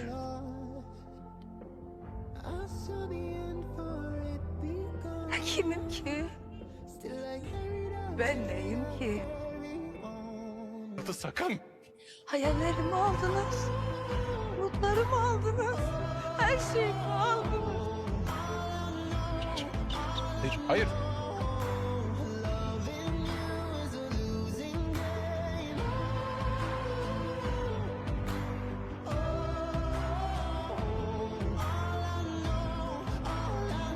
Yıldız ya. Yıldız. Mesele ölmek ya da öldürmek değil oğlum. Mesele Serhat onun ne istediğiydi. Ne istiyormuşum ben?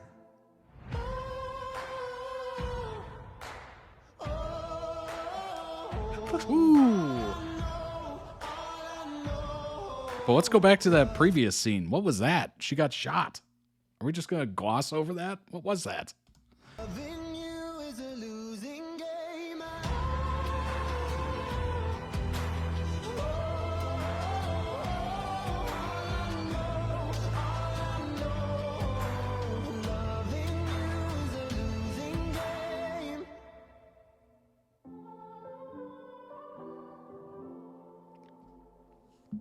Artık senin canın benimkinden daha kıymetli.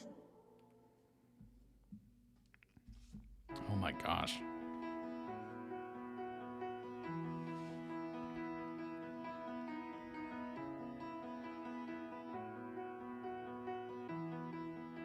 Kadı abi seni İstanbul'a götürecek. Kendi hayatını yaşayacaksın. Bunun sensiz ne önemi var? Anne Yıldız nerede? Hayalim bu değil miydi? Ben hayalimden vazgeçmedim. You're her dream. Ama senden de vazgeçemiyorum. Belki son kez veda etmek istememiş. Serhat, ben oraya gitsem beni rahat bırakırlar mı zannediyorsun? Sana hiç kimse dokunamaz. Yıldız'ı soruydum. Ahan da burada. Size mektup bırakmış.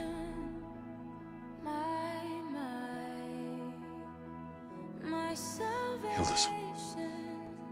Serhat. Ben esarete alışkınım. Daha anamın babamın adını bilmeden senin adını yazmışlar anlama. That's a good way to put Hayatım it. senin yolunu gözlemekle, geleceğin günü beklemekle geçti. Sen alışabilecek misin? Sen yokken ne o konakta kalabilirim, ne de baba evine dönebilirim. İkimiz de tutsak olacağına en azından birimiz tutsak olsun dedim.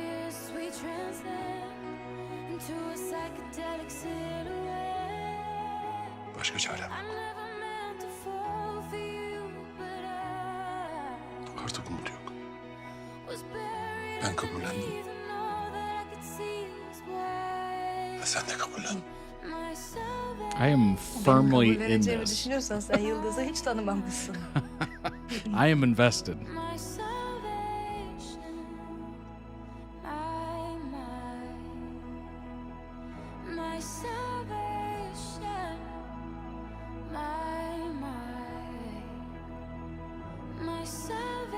Hadi.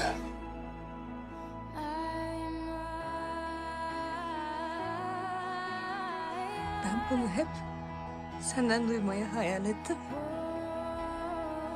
Oh jeez. Sen gelince bir yerim yurdum olur. Kalbine sığınırım diye umut ettim. Ama biliyorum burada dolu. Yıldız. Ben sana aşığım. Ama orası da doluymuş. Orada da bana yer yokmuş. Her şeyi unut. Beni unut. Ama bunu unutma, olur mu? Yaşarken sana bir faydam olmadı. Ama ölümümün olsun dedim. Tanıyıp görüp sevdikten sonra ben aşık oldum sana. Ben öyleyim ki sen özgürce yaşa istedim. Bundan sonra beni öldü bil. Oh. Bu gerçek aşk.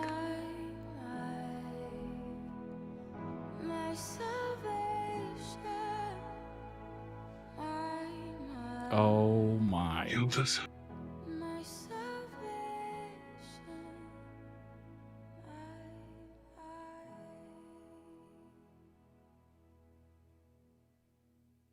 Whoa. Whoa. Oh my gosh. There's a part 3. That was good. That was so good. All right. I'm in it. I'm invested. Good grief. That was beautiful. Beautiful edit. Link down below in the YouTube video description for the original video. Go throw that some much deserved love. Also check out their channel. I'm assuming they have other good edits as well. I think I'm safe in assuming that. Good grief. That was heartbreaking. Heartbreaking. What a great little story there. My gosh. The actress who played Yildiz reflected on it.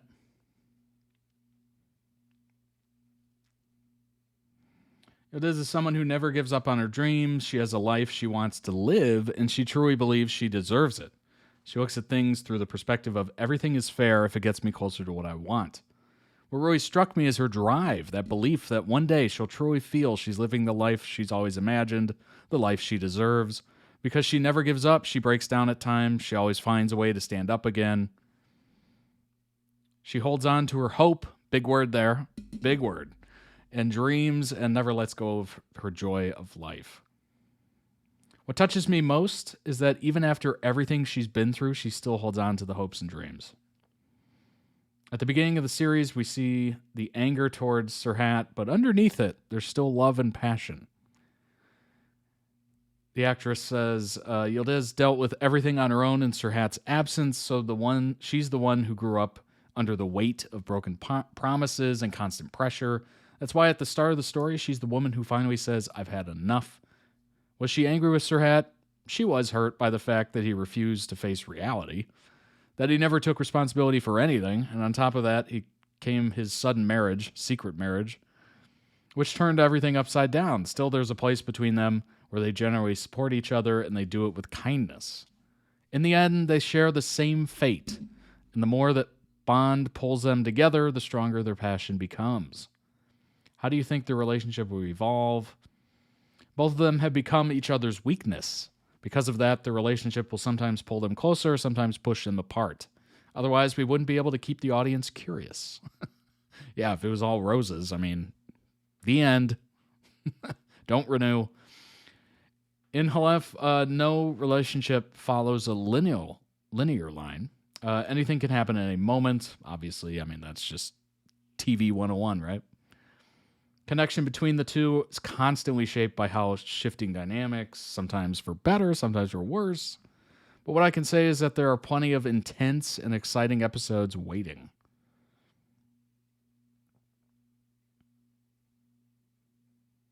There are no purely good or bad characters. Everyone is chasing power, or in their words, trying to hold on to their own life. Of course, love, intrigue, action, drama, even a bit of humor come with it, just like in real life.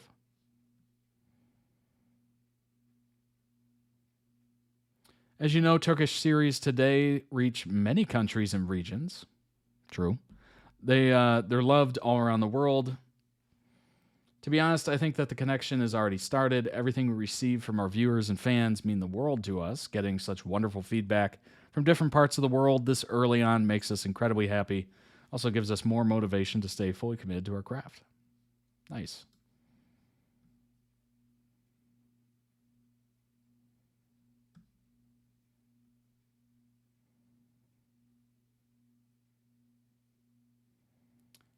What mattered the most to us was making sure the audience could truly step into that world and feel the characters. That's why we focused on keeping both the story and the visual language as real and authentic as possible. Casting process was just as important to us as the script. Every character has their own past, depth, rhythm, of course.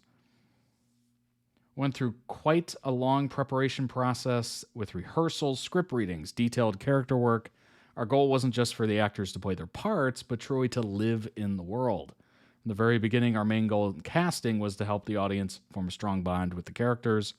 Because at its core, this is a story about emotions. Yeah, I say a little bit, just a little bit of emotions in here. Legacy and the sense of belonging, and our cast reflects the authenticity beautifully. I would say I would agree, honestly. Didn't see a lot of, obviously, the other woman, the secret wife in this, because these videos were clearly tied to Yildiz and Serhat, these two. But I'm assuming equally as good acting. I think this actress absolutely nailed a lot of those scenes. They were so good. Serhat's actor was very like straightforward, straight-laced, you know, just that kind of intense eye contact.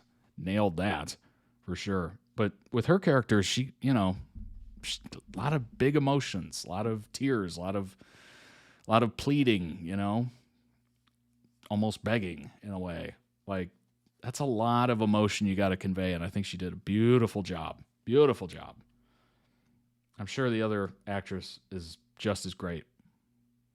I can say this with certainty: if a story feels genuine and its world is built with care, international audiences always respond. Halef is exactly that kind of story. That's why I truly believe it will find its audience and be embraced globally. Indeed.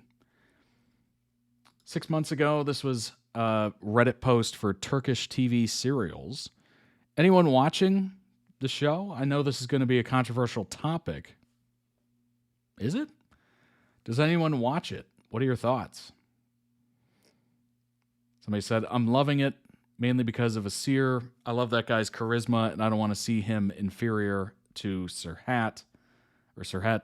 I don't know what he will do when he finds out his wife is cheating with that weakling, not anymore, Akif. But I also hate one thing about this Wait, what? Spoiler. I'm sorry, what?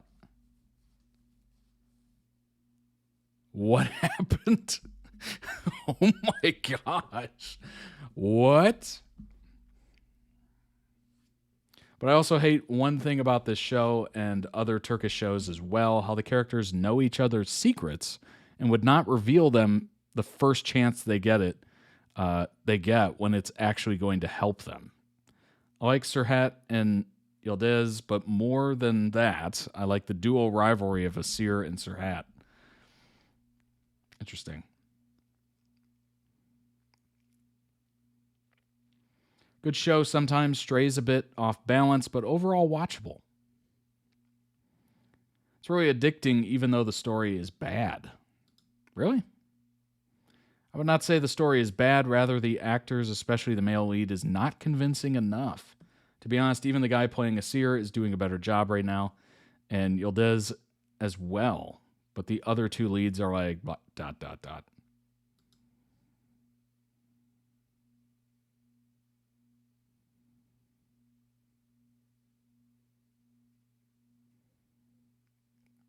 I like the show mainly because of the triangle, of course. The show is just getting good with Serhat admitting to his feeling for Yildiz. I like the new characters. I'm enjoying the torment Serhat feels now that Yildiz is out of his reach. I want to see how far Melik goes to keep Serhat. Also, is there anything that Sultan won't do? Is there a limit to her evil? This is the first time I'm seeing someone say they like the triangle. Okay, so people grew a little tired of it, I'm assuming. I feel like it gets a bit frustrating sometimes with the storyline, especially with the Akif stuff. In love with the series.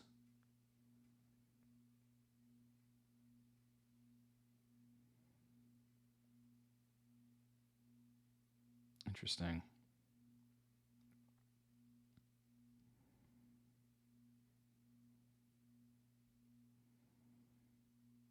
I don't even know what they were talking about. That's crazy. I'm enjoying the series. Can't wait until the known. Until the known?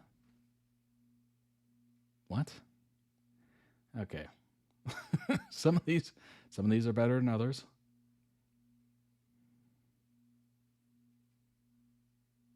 Ooh, evil Melik is making plans to prove Yildiz is infertile. Yikes. Okay, we get a little backstabby. We get a little crazy in this. Happy to see that. Oh my gosh. I kind of want to see, is there a Rotten Tomatoes of this?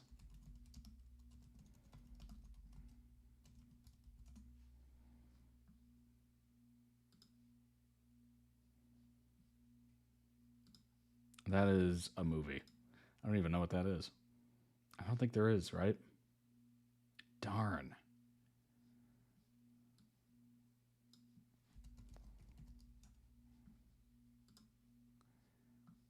.3. Oh, okay. This got 7 out of 10. That's better. That's weird how IMDb has a 4.3 and the other one's 7 out of 10. Wonder if we could see some reviews on this. I've never heard of TMDB.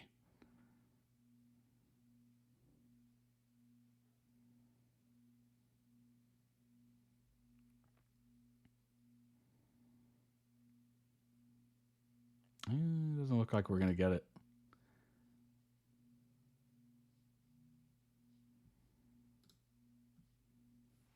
Interesting. Honestly, that looks like a phenomenal show. Just from that. Of course, you can cut out a bunch of the other stuff that's not so great and make an edit really beautiful. So you never know, right? There's always a little hesitation. Whenever I look at an edit, I'm like, is this the full picture? Like, obviously, it's like a documentary, right? The editor has something they want to get across.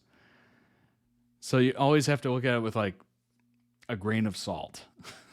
Like, this is a really well done edit. This is powerful. It's beautiful. It's a beautiful story. Is that the full picture? Probably not. Is the show as great as that edit? Also probably not. But just from that edit alone, it looks great. Like, wildly good. Love triangles are tough, and it seems like they're everywhere right now. I don't know why that is. But, I mean, it's instant drama, I guess. It's kind of playing off that. But, I don't know. It's tough to get it right. Because you got to play both sides.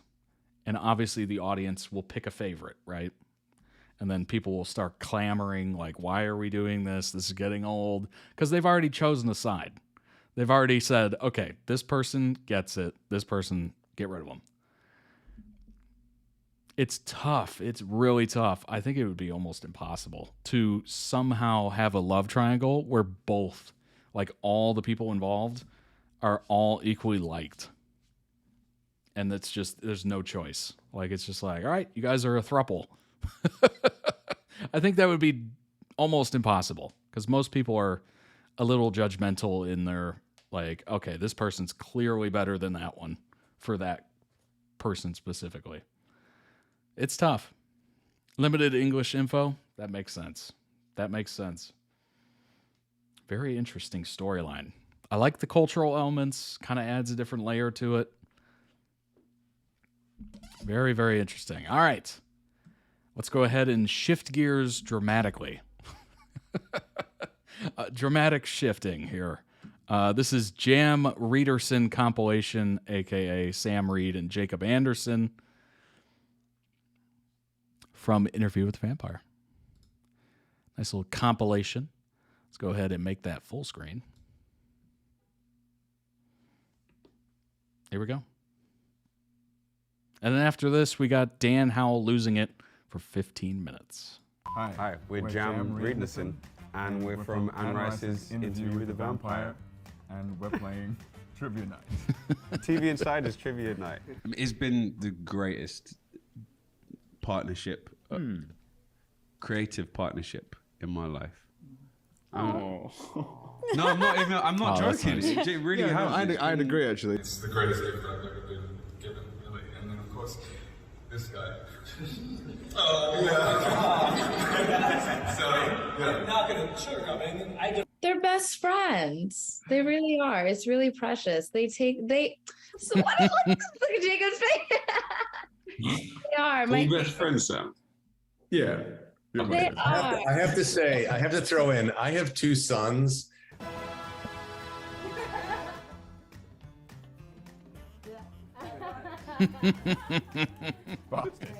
Because I get to be with you, Sam, all the time. That's the twist. What did we do? We had like one FaceTime call. Yeah, we had a FaceTime call, and then we were texting. We texted a lot. Okay. So we got to know each other via text. Yeah. Right. Me and Sam talk to each other every day, by the way. Of course, yes. We couldn't cut the cord. Did you feel kind of any extra pressure? And how would you say Extra that? pressure. Yeah. So much pressure. How would you say that your portrayal in particular like differs from the movie? Hi, we're Jam Reiderson. Reiderson. I just want to say, these 2 guys, it's great watching them. They're bonding and everything. The only difference between them and the guys in the fictional world, I've never seen them fight. Oh. I've never seen you guys They're get adorable. yelled They at. were walking together alongside the San Diego beach. Like, you were. I mean, how adorable is that? We're quite codependent. I don't know if that's a problem. I've got heaps of videos on my phone of Jacob spinning in the air on this like incredible rig, but like suspended in the air, just like spinning around and around. I was in Australia at the time in a lockdown, and so they were sending me these fangs in the post, and like every week I'd get this new little box with this different type of style of fang that I would try on, take photographs of, and Did we send back. text each other photos? Yeah, we were texting each other. Interactions. Show me yours. I'll show you yours. You mine if you show me. And my first ones were very. Anything to say about it? No, I've got nothing to say about that. It's kind of what you said, actually, but just. No, it's. Yeah, I love that. Thank you. Oh my gosh. Sorry. Well, we just get really competitive. We're like, come on, let's play. I'm ready to play. You completely underestimated. Let's play. Come on. How Next question, competitive and next serious. question. Yeah. That's how you can tell they're very close. They're actually like competitive. Jacob likewise had to work out how much blood you take from a wrist, and it was, too much. Yeah. All of it. In the backlot. So it was this extraordinary, which we used to go in breaks, we'd go and like, climbing the back of the backlot and like climbing up and going to every single balcony and going, should we go to the next one? Or do we climb? It's just extraordinary. But we did it together. I feel like we got through it. We got through it together. Yeah. We were just holding on to each other for dear life, really. Tune in to Interview with the Vampire when it premieres Sunday, October 2nd on AMC and AMC+. And sometimes those scenes would just go on and on and on, and you'd be like, are they going to go cut? Because this is going forever. That was an epic draw. Yeah, I had a wrist hickey, actually, by the end of it. I had a neck hickey, Yeah, so. yeah. Hickey. Yeah. It was payback hickey. Hey. What I sing? Embrace it, embrace it. Two Lucifer's Hi, bye. angels are on the loose. You've watched that more than I've once. just watched that clip.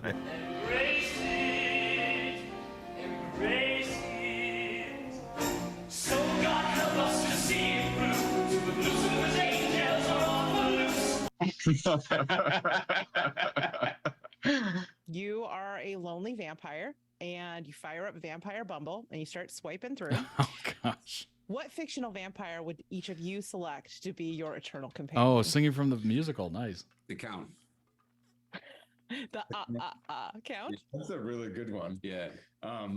That's a really good one. Yeah. I have to say Lestat. Yeah. Because, I already live with him. And it's yeah. 6 or 7. And she put on It. And I remember really specifically watching It like at a really, really young age and feeling like it was very wrong. But I just vividly remember it. And actually, like, I was very scared, but I think I was excited by how scared I was. And I remember the next day going out and trying to like pretend like I was his name's Timmy, isn't he? He gets dragged onto the grate. Georgie. Yeah. Yeah. And like trying to sail a sailing boat and like imagine I was going to get pulled into the grate by a scary clown. So, I mean, it left a positive impact on me, but probably quite deranged as a human being. So. Okay. I didn't really get it when I first got to set. I didn't understand what was going on with these two guys because they were so happy and they were so tired and they were so bonded. And I was like, what dimension have I entered here? Our names are Sam Reed and Jacob Anderson. And we are in the show Anne Rice's Interview with the Vampire on AMC and AMC Plus. I did. A while ago, I bought an old car and it only had a tape player in it. I thought, oh, this is going to be the time I get to listen to these tapes. And it was just awful. All of it was awful. Closing time. We're Jam Reiderson. But we did it together. We were just holding on to each other for dear life. We're quite codependent. Bastard. Because I get to be with you, Sam, all the time. That's the twist. They get along very well. And I think, obviously, in person is one thing, and I think if they're in person, they would get along just as well. But honestly, there's something about texting where it's a little more, I don't know, it's a little more detached, so you can be a little bit more vulnerable, I suppose. So maybe that's how they kind of synced up, if you will. Definitely seem interesting. It's kind of crazy that Sam Reed is a real human. That dude looks like, honestly, you know what's funny? When I look at him, I see Henry Cavill with long blonde hair. Isn't that crazy? That dude's got a crazy look. Link down below in the YouTube video description when this gets posted to YouTube. Go ahead and throw it some much-deserved love. Also, check out the channel. They might have other compilations for you to check out. Let's go ahead and pull up some information on Sam and Jacob. I still got the other one pulled up. There we go. There's Jacob. British actor, musician. Known for his roles as Grey Worm in Game of Thrones. You might remember him from there. I definitely do. Louis from Interview with the Vampire, currently. Recurring roles in episodes and Broadchurch.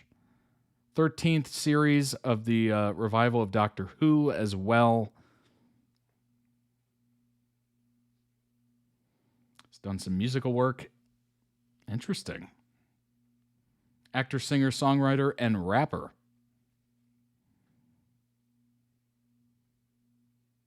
Encouraged to participate in school plays, started acting professionally at the age of 16. A year later, he left a filmmaking course to pursue a career in London. That worked out. That worked out. He was on Game of Thrones. He was great in Doctor Who. Nice. Also appeared in an episode of Skins. Really? Wow. How do I not remember him from that? Well, I guess he was really young. I was like, I've watched all the seasons of Skins. How do I not remember him? I bet if I rewatched it, I could find him.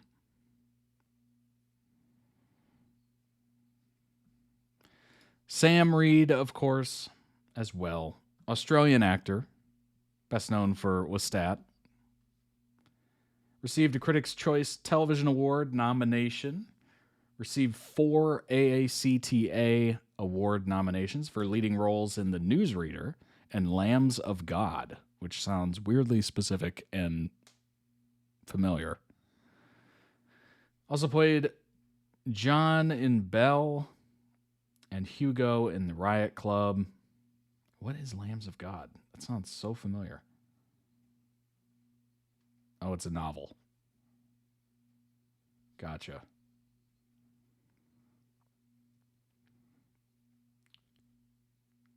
Played the role of Hamlet whilst at high school. Expressing his admiration for Orson Welles, Reed said, "I will never stop marveling over Citizen Kane. It's impossible to think that that film was made by a 26-year-old. It's impossible to think that he had that confidence and that talent so early. Orson Welles was 26 when he made Citizen Kane? Are you serious? That's crazy. That is a crazy fact. And that's Citizen Kane is widely regarded as one of the top 100 best films ever made. Usually within the top 5. That's pretty crazy.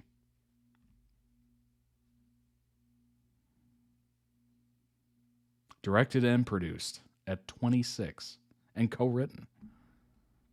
That's nuts. Jacob first auditioned for Freddy.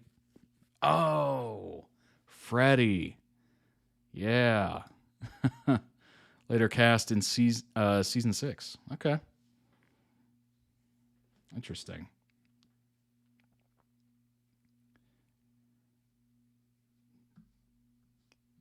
Watch, now I gotta look it up.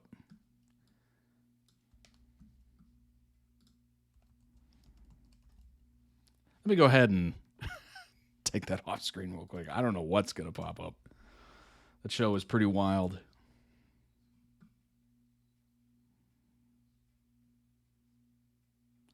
Relatively brief appearance, featuring as a love interest for Minnie. Heavily remembered by Skins fans for his character's iconic line, Mon chéri. Originally auditioned for the role of Freddy. Wow. Kind of crazy.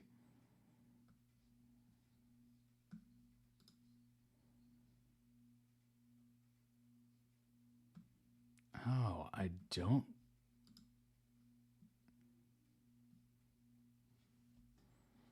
How do I not remember him? It's obviously Minnie.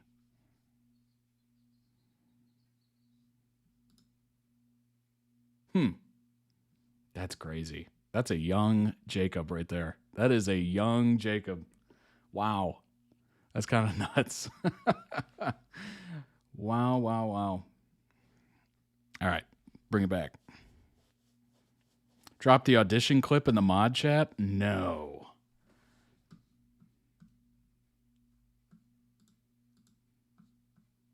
Oh my gosh. And it's Cook. No way. What characters are you auditioning for? Going up for JJ. Sorry, so I thought it was going one by one then. Carry on. Just no shout out. We shout out whoever we're going for. JJ. Cook. Pretty. That was cheesy, man. Yeah.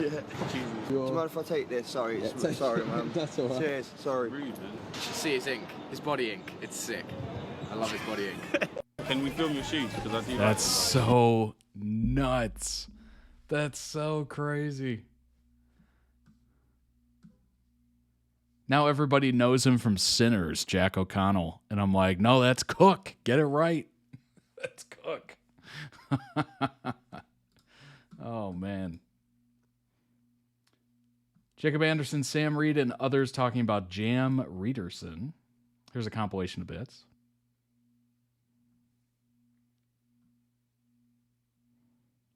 Pride.com. You guys have incredible chemistry. It hinges on that. Can you talk a little bit about what built that connection? Find it so difficult to talk about chemistry because me and Sam like each other. Yeah, I think we're very similar in a lot of ways, said Sam. And that was a big relief. It's a very bizarre job to do when you're doing it because you're shooting entirely at night. That makes sense. It's a vampire show, right? You missed Sam's wiki? Oh, I did? My bad. Love of acting at the age of 6. Played the role of Hamlet whilst at high school, expressing his admiration of Orson Welles. Oh, I did talk about Citizen Kane. I got a little bit of it. Played Prince Harry, really, in a docu-fiction. It's kind of interesting. No pressure on that. You're only playing Prince Harry. I think we're in a very similar in a lot of ways, and that was a big relief. It's a very bizarre job to do when you're doing it. because they're shooting entirely at night. You have amazing costumes, of course, contact lenses, accents, teeth, blood, the whole thing. The scenes, while they feel like they have a flow to them, there's a lot of splitting up while we do it because we've got to have special effects come in and the blood come in, or we're on a rig of some kind. So it's a weird experience, and we're also had these extraordinary lines of dialogue to say as well. And so to have somebody who's similar, can process these things the same way as you, bounce off of, decompress with, is vital. Jacob said, yeah, and the first step is you have to have a common language that you find. And sometimes it clicks, sometimes it doesn't. And we're just lucky that we, And Sam goes, yep.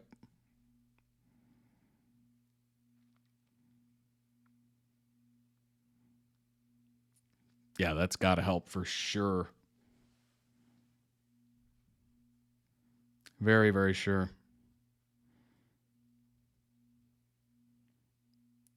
That audition tape was crazy. The accents are so strong. They were. They were indeed. Relationship between Louis and Lestat is rife with complications. That's putting it mildly.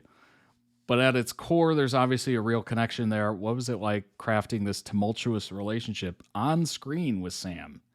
Two are quite good friends, having come out the other end of season 1. And Jacob said, yeah, we're good friends when we were doing it. And I think that's part of why it worked out for us. We didn't put too much emphasis on trying to figure out everything.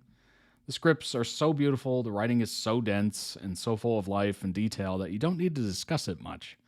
Obviously, we talked to the directors and they'd have ideas and we'd have ideas. But I think in terms of me and Sam finding it, I think we just paid attention to each other. We just trusted the writing, trusted each other. It meant that we'd already be prepared for whatever was going to come up. We felt comfortable with each other. Everything's intentional to a certain extent, but there's this other thing that's just about instinct and listening. Jacob said, I felt really lucky. Sam gives you so much. There's so much to play off of, and I hope that I did the same for him. Our first day of shooting, we did the opera house stuff, and I was so excited. It's the scene where he talks about loneliness, and I remember thinking, even though I'd got to know him a little bit, and we'd done a bit of rehearsal, and he'd become friends by that point, I was like, oh, wow, this is really going to be special. I'm going to get to do this every day. I'm going to get to watch this character come to life and respond to it. That's a gift. Sam Reed is a gift. Sam, to the same question, said, it definitely brought us closer together. It was really crazy, this stuff that we're doing together. We'd have these massive scenes. It would just be him and I in the middle of the night playing opposite each other. Not really being able to see each other all the time with the contact lenses. You just rely so heavily on one another. Oh, that's funny. Yeah, that makes sense that the contact lenses would block your vision or distort it. Have we pushed it too far? Is it too much? Is it enough? Like, do we believe each other? Because it's a very intense relationship, but we're also supernatural beings. So you're constantly having to reframe the way you look at it and say, well, hang on, my character has all this power? Like in episode 4, I remember saying when all the police are coming over to the house, I was like, why are we even worried about this? I don't understand. Why I would be concerned about it at all, but you're negotiating with someone who's going, yeah, but my desire to have a connection to humanity makes this important. And so you're like, oh, okay. Managed to balance off each other in that way. Couldn't imagine doing it with anybody else. In what ways does a show really rich visual palette? I would say that's accurate. And then, of course, Sam and Jacob's lightning in a bottle chemistry on screen influence some of the choices that you made on the score throughout. This is the Daniel Hart interview. There's a theme that I would call their love theme, and it's sprinkled throughout the first episode, but it played in full over the end credits in a piece called In Throes of Increasing Wonder. Wow. Beautiful title. That could be a book. And that theme appears in almost every episode, I think in some form or another. I don't think that theme was possible before I had seen some of the interaction between the two. It's born of their emotional reactions to each other. Music title's a line from the book. Nice. Rife with complications, just wait till Lestat's mother arrives. This is the podcast, episode 2. You and Jacob did your chemistry tests over Zoom, which, I mean, does anyone have chemistry over Zoom? Sam said, yeah, I don't really know what they were looking for or how you're supposed to gauge chemistry from that, because it was really glitchy and we were all speaking on top of each other and trying really hard to act into the camera, which just wasn't working. Yeah, that's so funny. Because the whole time when you're acting, you're not supposed to look at the camera. And being on Zoom, you're like looking at the camera. Oh, that's so funny. I guess you would have to like turn away from it or something, but then they would want to see your face. So you have to look at the camera. That's hilarious. I never even thought of that. But look, Jacob is such a lovely person, such a really fantastic actor, and so easy to be around. And I could see that he was going to be a very easy person to fall in love with. So it was fun. In fact, I just came from having ice cream with Jacob, and he says hello. That's hilarious. I just got ice cream with Jacob. He sends his regards. Oh my God, I'm obsessed. I want these moments. Give me that footage, okay? I want ice cream footage. I want strolling the streets of downtown New Orleans footage. Sam Reed laughed and he said, yeah, I mean, we hang out all the time. We've become very good friends because it is a crazy journey that we're on and it's a crazy job. So it's really lovely to have such a good friend. This is with Jacob. Talking about Sam, how much time did y'all get before actually starting shooting? It's like, okay, we're in love now, and it's going to be very tortured and complicated. Rolling. Yeah, I don't know if I completely believe in luck, but I think there's like a weird cosmic luck in this whole thing. It's a huge roll of dice. First day we met each other, obviously we both had our masks on. We had a hug, and we were like, oh, hi. And then we just spent the next day walking around New Orleans and getting to know each other. And I truly love that man so much. Like, we connected so quickly and just found and I think part of that as well is that there's a level of trust that we had to have. Otherwise, we weren't going to be able to do this at those hours and those scenes and the intimacy of their relationship and also the toxicity and fire in it. That's putting it mildly. We had to really hold each other and be like, all right, have we got each other's back? And we did. We were just like, we're in this together. Let's listen to each other and try and have fun. And we did. We had a lot of fun. I thought that taking on this role would be quite triggering for me in a lot of different ways. I thought it was going to force me to have to reconcile with lots of feelings that I had. I thought it was going to be just a guilt and shame and despair fest for 6 months. And actually, I found it to be really, really cathartic being Louis. And Louis has helped me a lot. I think there's something about acceptance in Louis and acceptance of self. And this is who I am. This is who I've been. I'm enduring. I'm choosing to keep going. I'm choosing to accept who I am. And that was really helpful for me. So rather than feeling tortured, I think I ended up feeling just very held, very comforted by the whole thing in a weird sort of way. Interesting. Huh. I'm wondering what you guys would do or how you would hang out on set. Is there hanging out, or are you more like, okay, they're setting up a light, I got to go lay down, I can't with you right now? Jacob said, no, we're pretty inseparable, to be fair. There wasn't really any hanging out, we just were. At a certain point, we just were. We didn't share a trailer, but it was like a wall separating us, and we'd just end up sitting on the stairs or texting each other through the wall. Sam laughed, said, through the wall, just texting all the time. Jacob said, we became a hive mind. And Sam said, we did, yeah. Were you still a hive mind once you wrapped? Would you still text and stuff? And Jacob said, yeah. Sam said, yeah. Jacob said, we're going to the theater tonight. We've seen each other every day for the last week. We're still choosing to spend time together. It's probably not very healthy, very codependent.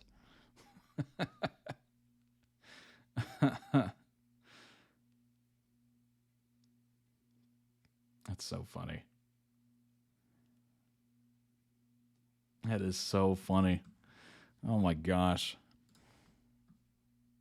Jacob Anderson talking about his friendship with Sam Reed. It's about 1:46. Like, me and Sam spent 40 minutes yesterday in a sticker shop. Like, just looking at stickers and buying stickers. And like, that's not a thing that that you ever really talk about. Like, you don't go like, are you into stickers? You know? I used to have a sticker binder as a kid. Because stickers are great. They're amazing. They're There's cool, something really therapeutic about it. But like, I feel like Sam and I end up mentioning things and being like in passing, like, do you want to go do this or do you want to do this? And the other person's like, yeah. But then like we have there are so many crossovers. You wouldn't expect it because we grew up in very different ways in very different countries, but like we have sort of crossovers of sort of like weird things or like very niche things that we never discussed really up until the point of like promoting this show and like doing press, that we're like, great, like we're gonna go to Universal today. And I thought like, oh, is it a bit of a weird thing to like ask? Like I don't know if it's awkward to like, normally I would be like, I wouldn't ask like a friend if they just wanted to go to Universal. But like with Sam, I'd be like, should we go to Universal Studios? And he's like, yeah, let's do it. It's so fun. Do you know what I mean? Like we just, I don't know, we just have. Could you imagine similarities, walking around a theme couldn't have park really... and you just see those two hanging out? You'd be like, whoa, what? That'd be crazy. We couldn't have known that we were so similar, but it really helped us when we were working, even if we didn't know it at the time. Yeah, you've shared so many details here that I feel like the fandom is going to go crazy for. We're going to see so many like Louis and Lestat drawings of like Buying YouTube covered in stickers. stickers now. Yeah. Like riding rides at Universal Studios. It's going to be adorable. All over Tumblr. It's going to be great. That's awesome. That's hilarious. Oh my gosh. That's pretty cool. That is really cool. The fact that they're actually like close. And I think that comes across on the screen as well. Chemistry is tough to fake. It really is. Like sometimes it really works. And then sometimes it's just like, come on now. You know, these people don't hang out after. That was kind of the main takeaway from the movie Twister, the original one that came out in the 90s. The two leads, the male and the female lead, hated each other, which is crazy. Why would you pick them? I guess over time through the filming of it, they started to hate each other. But I mean, at that point, you're too far in, right? You can't recast.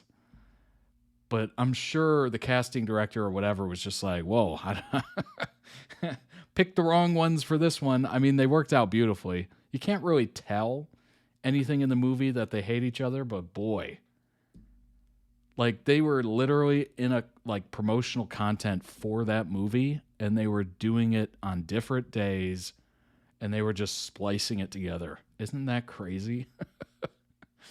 Tom Hardy and Charlize Theron in Mad Max hate each other at the time too. Clashing acting styles. Oh my gosh. That's kind of crazy. Imagine if you hated that person going into it. Like you were cast for a role and you're so excited. It's like huge, you know? And then you see who you're going to be acting against, and it's supposed to be like romantic or whatever. And it's somebody you actively despise. To me, that is so funny. So funny. Oh my gosh. I would give money to see what a day on set would be for them. Like that would just be fascinating to watch. Like a lot of people in Euphoria season 3 were saying that the cast did not get along and kind of like separated themselves or didn't want to be there at all.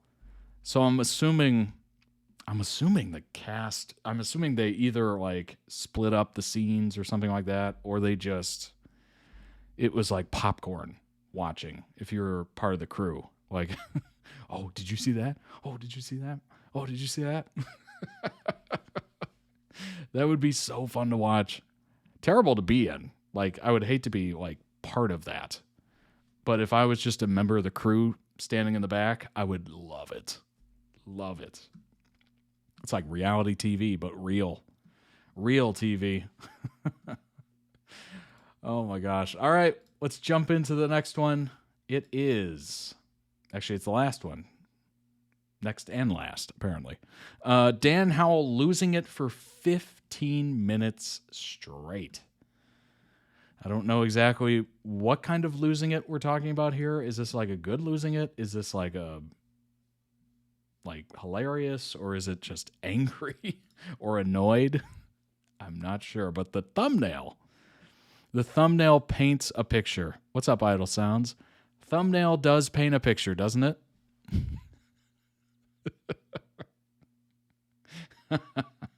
Oh my gosh. All right, let's jump in. 15 minutes, Dan Howell losing it.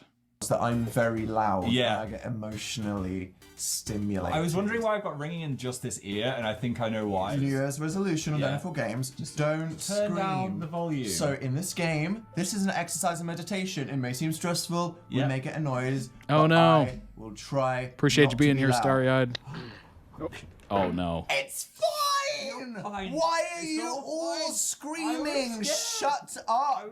Shut up. It's fine. You all need to calm the heck down. No. Not on the house, Dan. Come on. We're so close to that Starbucks. Please. We're so close. Yep. Yep. No. Yes. Slowly but surely. Oh. Oh my gosh, that game would drive me nuts. Slippers and fucking what? Fuck you. It's over. We can't do this anymore. Stop throwing your slippers Hope at the you have a audience. good shift at work. Bet this isn't how you thought that would happen. Oh my gosh. Dan's fully crawled under the desk, so I think we need. He's eating his own slipper. Announcement: Moose doesn't need to see this. A flock of dogs is going to arrive now. Okay, that's getting over it. I don't think we can play this anymore for fear of my own safety and our sanity. If a single fucking one of you says, play this again, Dan and Phil, I'm going to block you. I'm going to find your channel and I'm going to report you for I abuse. told you, Liam Neeson. Report you for abuse.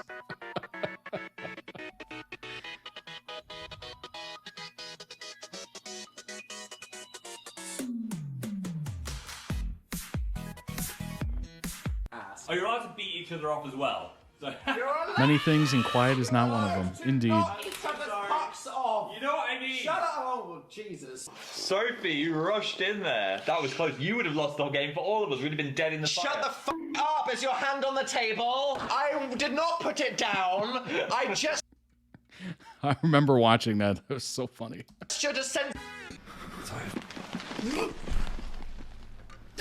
Motherfucker! Oh no! Motherfucker made my fucking knee twitch. That wasn't even a scream. That was a knee twitch. Maybe Fuck you, Moose. Stupid Moose. Goddamn Moose. Scrape on top. Inside. F you, Moose. Underneath. Scrape underneath. Scrape. Top, middle, bottom. Scrape my bottom. Scrape the bottom of the. Scraping the bottom of the barrel. Yes! Yes! It's a fucking barrel! How do you do barrel? I'd have gone like this. And then that would be a Donkey Kong coming out of the barrel. What do you think that was? Oh! We're gaming. You decided to go! Wait, no! We lived. We fell! Who There's two kinds of people. One of them is like, we lived. That's the optimism. And there's the, we fell. There's the other side of it. Who gives a fuck if Both we sides of a lived? coin. Now a dash of salt. What is a dash? What the fuck is a dash? That's what Sonic does. Hey Siri, what's a dash? The dash is a punctuation mark. Not the punctuation, for God's sake! Siri. Steve Jobs, I'm gonna dig you up. Oh my god, you can't say that. Tim Cook, I'm gonna dig you up. What? Was that something else you wanted me to say? No. No. I'm not gonna kill Tim Cook, am Stop I? it. Should we? Stop. He's gay, but he's a billionaire. You know what I'm saying? And what I'm saying? I Meet like in the Apple. middle. It's overpriced. Stand on his It's toe. a good product. Okay. You think we're getting an office in the new place? It's Yes. actually my OnlyFans studio. I'm ready. I've got the pillow. What's a pillow? I've got the pillow. That's all you need. Oh my. Oh my god, I've got the scissors stuck in my hand. Actually. Actually. Oh my god, we need some lubricant. Please, no, I'm being serious. Phil, What? this is a really, I really know. close. Ah! No! Come here, idiot! Close the fucking fucking scissors! Okay. Before you try to get them off. Don't pull it. Ow! Bro. Wait, oh. Ah! Ow! Ah! Great fucking start, That was hey? bad. What's gonna go wrong? That's the second time I've seen that, and both times it drives me nuts. Oh, gosh. Oh, that's such a terrible thing to have happen. But if it went over the knuckle once, it'll go over it again. Hopefully.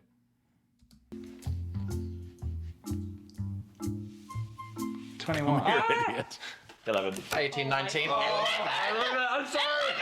Oh, Dan was so 11. cautious. It's okay. You were letting PJ creep that close? PJ was a cautious. Yeah, look. What's that? Where the fuck is my ranch? There's more. Oh, thank God! I almost lost my shit! Another meat dress? I'm gonna kill you. No. I'm gonna kill I love the context of that. He just lost his shit because there wasn't any ranch. This I is a totally better get meat it. dress. No, joined late. What is it? One. It's the meat. They've done the meat dress.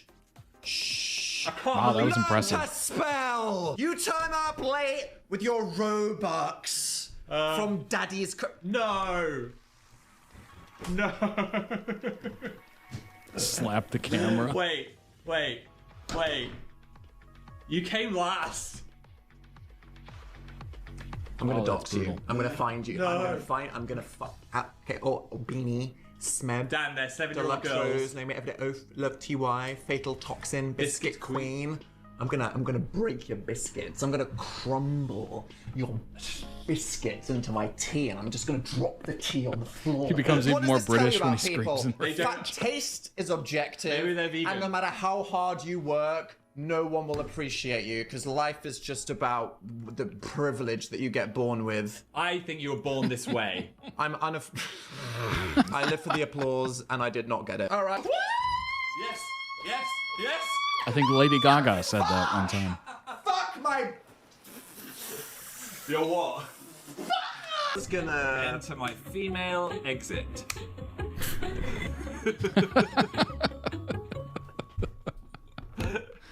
Sorry. Enter my female exit. You're what? Enter my female exit. Phil saw that and went for it. I'm sorry. Not the lady trying to door. choose a You were different word. trying to euphemize it, And it didn't and work. you said female exit. Jesus Christ! You need to show your face. What? It's over! It's over! We can dance break. Dance break. Dan's break! More like Dan's break, yeah. Dan's breakdown!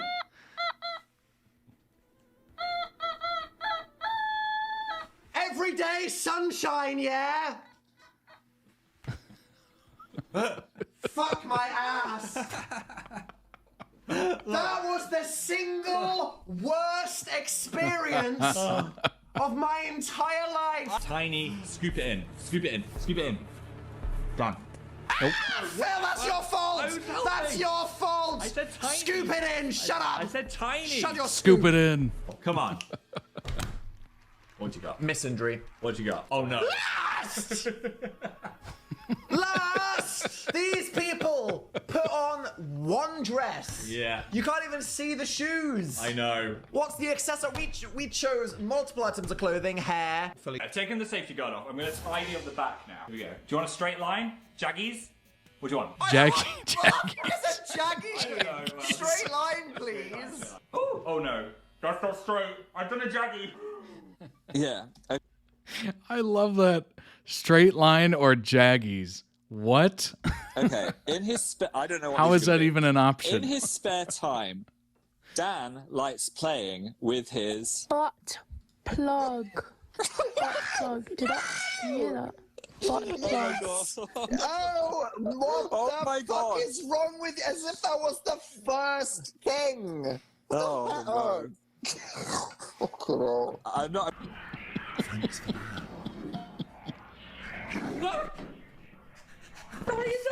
Foul! Sorry. Foul! I'm sorry.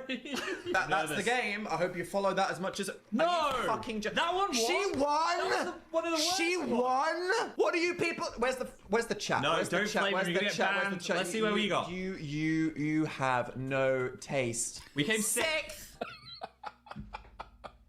Not him doing that. Sixth. Sixth. It's better than none. Okay, I'm toxic. Let's stare at the pot. Don't stare at the pot. What? Don't tip that into the pot. This is a. I love the fact, yeah, it's 6-year-olds in the server, and he's just like, you all have no taste. You have no taste, no class, nothing. You wouldn't know good fashion if it hit you. There's a soup that I don't want to eat.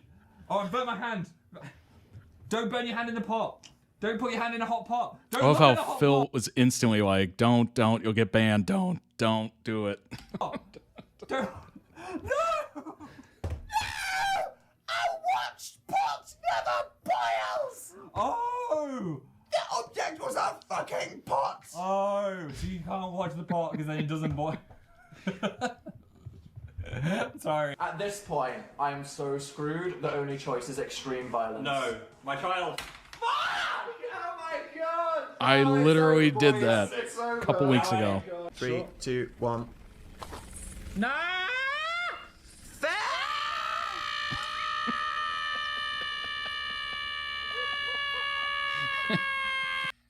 At that point, just log off.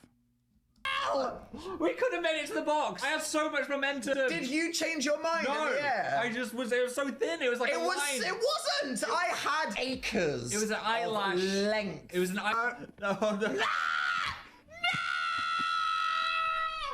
Just moving the microphone. Run faster, you stupid so fuck! Have a sense of urgency. Oh. No! Wait! Yes!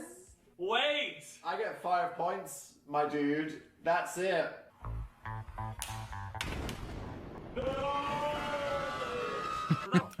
You saw it. There will be more props.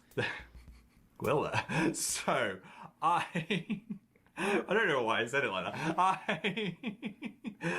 Will there? I'm not very good at Props, huh? Let's cast our minds back. That's what happens every I love how on the podcast they now have the massive lava lamp, and there's one literally behind them. time. I get too excited. Moral of the story: don't eat glue. Look after your health. It's a solid. Oh, come on now. What is that? What is that? Don't like it. Get out. Just go. Fuck go you, closet. I don't care. Okay, just keep going. I don't like this. I don't like this. Oh, doorway. No. What the fuck was that? That was. What the fuck was that? Number 9. I don't like it. I don't like We're it. safe. We're safe. You did it. 9. Oh my god, we're safe. You are Okay. unhinged. Beep, beep, beep, beep, beep. Press anything! I pressed everything! No, you didn't. You didn't press B or X. Oh my god. Is he dragging his lifeless body That literally everybody is telling me to watch. Lady from the Faust to the podcast? Door official music video. Oh no. Okay. I could just go in my lady door and leave you. Oh god. Oh no, what's this? Why does this feel like it's building up to something? Lady door. No!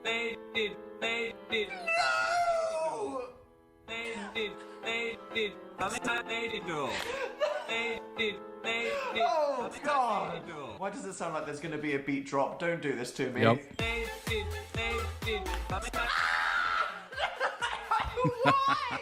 Why? Why won't you just let this be forgotten? Oh, the fucking dumb! How did you even hit it? I'm in physical pain. I have a tight chest from watching. Oh god. Fuck no. Stop it. Stop it. You stop it. All of you stop it. Phil, stop it. I'm gonna fucking stop it. Oh my god, This is the last question. It's potentially the easiest or the worst nightmare, depending on how you played. What? What does that mean? Press the skip. No! No. What? You need all the skips? You can't skip anything. Oh my gosh. The game. Oh. That's so heartbreaking. Oh my gosh. You play through the entire game. It gives you skips. And then at the end, it's like, if you used any, you fail. Oh. Danny, you okay? It's a broken man right there. No, don't broken. turn off the light. Dan, I need you. I can't He's do done. this alone. He's done. Well, welcome to Phil Games. Are you fucking They did that whole thing!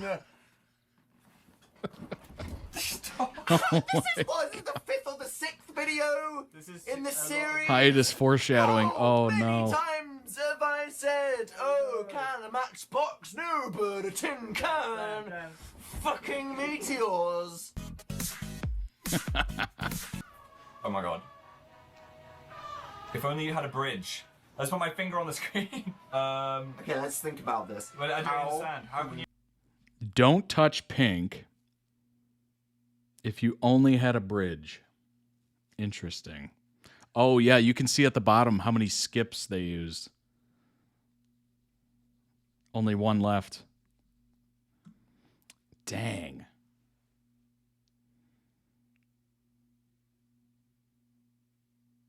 That is interesting. That is very interesting. When you make a bridge. I think I remember playing this Right, once. No! Is that what you... Is that what you're meant to do? Yes! Phil Lester! You're a genius! Phil Lester! You're a genius! I don't know why he sounded like a New York grandma right there. Phil Lester! You're a genius! D-O... Docious. C... I'm sorry, what is he doing? I...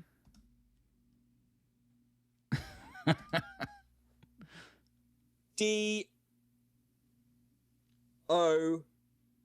Docious. C-I-O-U-S. Did I do it? No. I love how the little cartoon character is like. Meanwhile, he's just losing his freaking mind. I just broke it into little bits. Docious. Oh my god, I didn't know what docious was. I was fully like making it up with docious. I'm running around the room right now. I can't freaking. Okay. You should be hopping around the room, Frog Dan's Boy. more animated than the animation. I don't even give a shit. I'll wear a frog. I'll get on all fours. I'll wear a bucket hat and I'll fucking rib it. I don't even care. Oh, I can't believe that. Oh my Holy god. shit.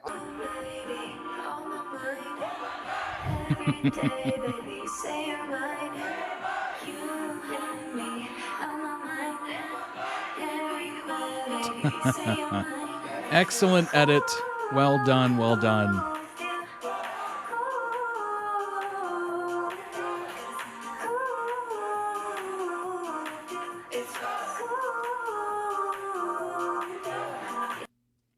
She must be the main character. She must be. Excellent, excellently done. Great compilation. Golly. Dan losing it is hilarious, and I think Phil making himself laugh is just so good. So those are probably my two favorite moments that they have. Phil making himself laugh where he does that cover the mouth thing and leans back, and Dan absolutely losing his mind. Those are usually my go-tos. I love those.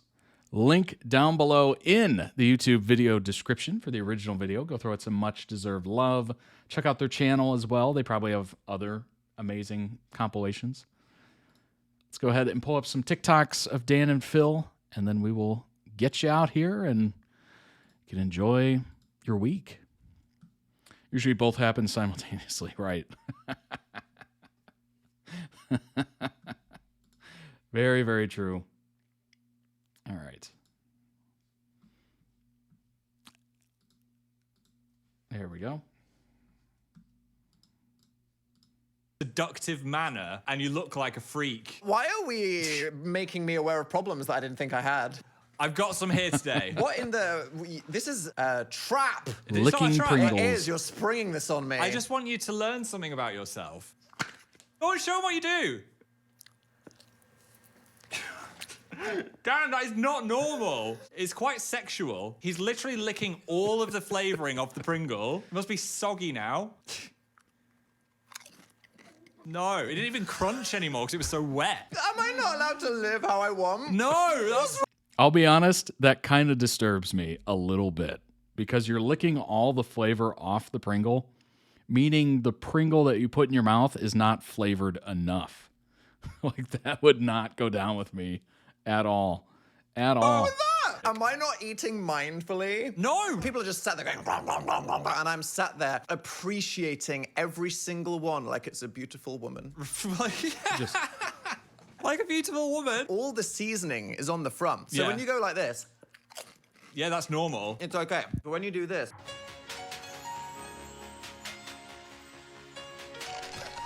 The edit. You just get a hit of that barbecue-y goodness. He does it so carefully and studiously. Like a gentle lover trying to tease the climax. Oh, gosh. Okay. I'm okay. Phil saw it and he went for it. Never gonna have a my fucking God. crisp ever again in my life. You lick Pringles in a very seductive...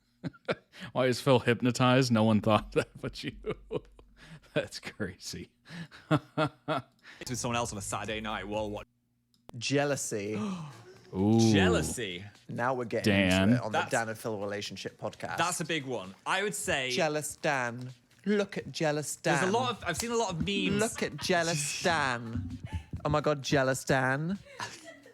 I've seen a lot of comments and memes about Jealous Dan. Would you say when I talk about other men, you get jealous? Am I supposed to do the parasocial thing where I reinforce everybody's nice headcanon right now? Or am I honest on the male podcast? No, I think you'd be honest on our male podcast. I don't give a fuck. Is that because you know how secure you are with me? Yes. Right. Yeah. Because I wouldn't have it better. Oh my God, jealousy. Wait a minute. Wait a minute. Are we believing that? Are we believing any of that? Jealous. I hate to be a Dan and Phil conspiracy theorist, but come on now. Some of those looks in some of those videos, they didn't look fake. They did not look fake. Canon right now, or am I honest on the male podcast? No, I think you'd be honest on our male podcast. I don't give a fuck. Is that because you know how secure you are with me? Yes. Right. Yeah. Because I wouldn't have it better anywhere else. I don't care. Yeah, well, I'm fine. I'm fine. You chill. And there's nothing wrong with that. I mean, it's not insulting. It's just No. like, I'm radically at peace. Yeah? Yeah, it's fine. If it happens, it happens. Yeah, and I'm like, maybe I just have resting jealous face. Just say you've been a tiny bit jealous, otherwise it sounds like you don't like me. I would be jealous if Phil... Or what if I got fries with someone else on a Saturday night while watching an episode of Drag Race without you? I would be annoyed. That's our thing. Jealousy. I think years ago he was jealous, but right now he's more teasing than anything. Probably. Yeah, he's probably... A lot of those videos were older. So maybe he's just, at this point, I think he might be kind of honest there, where he was like, he's just at peace. It is what it is. Maybe those fears of jealousy. Also, after the hard launch, it makes sense that he would be more relaxed because everybody knows everything at this point. So, you know, when you're actively hiding it from the public, I'm sure Phil was getting hit up, as people do. And that would be tough. That would be tough to deal with. I believe he believes he's not jealous. Yes. Yes. Jealousy. Now we're getting into it on the Dan and Phil Relationship podcast. That's a big one. I would say... Jealous Dan. Look at Jealous... Jealous Dan. Tofu. Oh my and what gosh. does tofu... No, this is... The top here is tofu. I was like, non-binary ass listener. It's not a non-binary follower. Fucking Dan and Phil. This... Start the video This is over, Tofu. please. Hi, Tofu. And what does Tofu... No, this is the top here is Tofu. I was like, non-binary ass listener. It's not a non-binary follower. Fucking Dan and Phil moment. What does Tofu have to say? I'm sure this is- You've been following us on Tumblr since 2011. This is Tofu. Hi, Tofu. I believe that he does feel secure with Phil completely. Yeah. At this point, it's kind of hard not to, I would assume. Just because, number one, you've been together for 16 years. And number two, everybody knows that you're together at this point. So it's kind of hard to... I'm sure there might be like a little inkling of that every once in a while, depending on what it is. But for the most part, he's probably totally over that.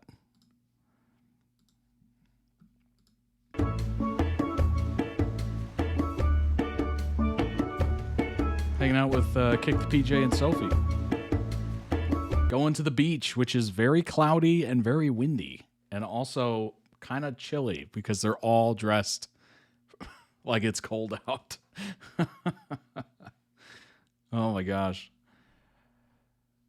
Oh, I wish it was this cold to have like jacket. That is a strawberry jacket. That is an interesting looking jacket Kick the PJ's wearing. Actually, they all have good jackets on. That's pretty amazing. 20-year-old Dan was absolutely jealous. He even admitted to it. I'm just sure it's still there somewhat, but 34-year-old Dan is in such a healthy, long-term committed relationship. No reason to be jealous. Absolutely. Absolutely. What's up, Witch? Very English weather. Cloudy and a hint of chilly. That's what I've heard. That's what I've heard a lot. I've been watching a lot of, oh gosh, what is his name? He does like around London, like eating videos or whatever, and he checks out restaurants. Harrison Webb, I think is his name on YouTube. Very funny, very amazing at what he does, and the content's great. And he goes around London, and he showed the sun, and he goes, this is a rare occasion. This happens like 3 days a week, 3 days a year. And I was just like, is it really that? Like it's just constantly cloudy in the UK or in England specifically. I don't know. I guess that's all I hear. That's what I hear. I have no idea if it's accurate. Oh my gosh. Yeah, I think older 34-year-old Dan is more like, it is what it is. It is what it is. But yeah, it's relatable in a way, because when you're younger and you're in love, you feel a little bit more, I would say you feel the feelings a little bit more heightened, where jealousy is active. Especially if you're hanging around other people, maybe you're in school, there's tons of people hanging around. I mean, at that point, you're just on constant alert, constant checking things. It's kind of tough. It's not surprising a lot of high school romances don't make it, because it is just a minefield of drama and options, if you will. All right. Amazing. That was a great edit. Very good edit of Dan losing his stuff completely. And I love it. I love videos like that.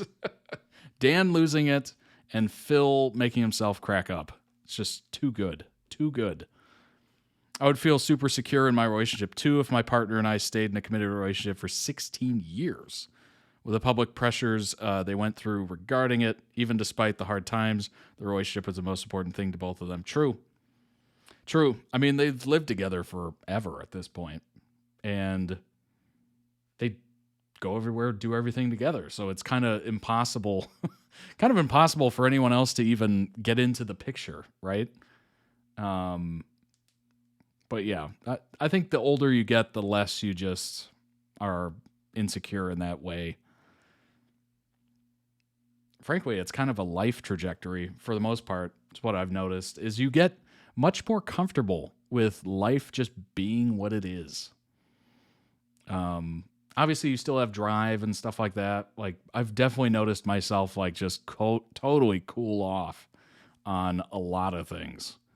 where, you know, younger me would have been like, oh my gosh, did you see blah, blah, blah? Meanwhile, older me's like, I don't care. I don't care. Whatever. It's not my life. Doesn't affect me. It's very strange how that kind of happens.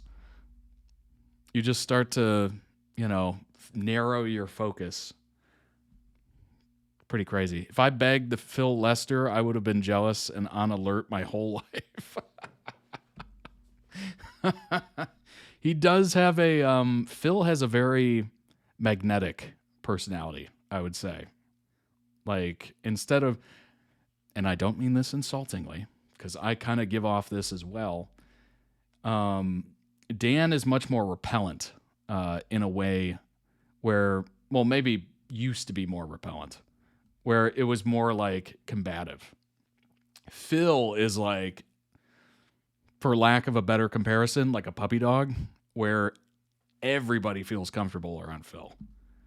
Like, I'm sure, you know, he has many people come up to talk to him and, you know, enjoy his space and time and whatever conversation. So that would be tough to deal with as a younger person, because you're just constantly looking at him, especially if it's like a new relationship. You're just like constantly on high alert because people are just walking up talking to him. They lived together officially since 2011, but Phil said Dan practically lived with him since the beginning because he never would leave his apartment. Yeah, exactly. Exactly. I mean, that's like the ultimate faux pas for dating, isn't it? Like instantly moving in together, but it's like they just knew, right? They knew that this was going to be a thing and they were in it for the long haul. That's quite the choice. I give him a lot of credit. That is a bold, bold move. They really fit that yin and yang trope the best. Yeah. Yeah. Both sides of a coin, literally. Truly, I don't know. It's tough to come up with a couple that kind of match that in a weird way. I don't know. I don't think I can come up with anything off the top of my head. They are blessed. They are absolutely blessed. It is quite the partnership, if you will. My gosh. All right. I hope you enjoyed that as much as I did. A lot of fun. Fun has been had. Shout out to the ToddReacts.com members who requested all those videos. If you'd like to join them and literally control the stream, you certainly can. ToddReacts.com. Check out the merch. Subscribe to the YouTube channel. Follow the Twitch channel if you want to join us and these lovely people in the chat live on Twitch. And join us in the Discord so you can catch the Discord-only stream once a month, and you can also just hang out, make some friends, enjoy yourself, talk about Dan and Phil, talk about Interview with the Vampire, talk about anything, frankly. So join us in there. It's a lot of fun. If you've been thinking about joining, do it. Do it. This is your invitation, your special invitation. I'm inviting you personally. All right, everybody. I hope you have a tremendous week. I will see you all on Friday. Stay safe out there. Enjoy yourselves. If you're on summer break, I'm jealous. I'm literally jealous of you. If you're working like me through the rest of the year, I don't know, try to take some PTO or take a day off or something like that. Rest yourself. All right. See you on Friday. Take care, everybody. Thanks for being here. I appreciate it.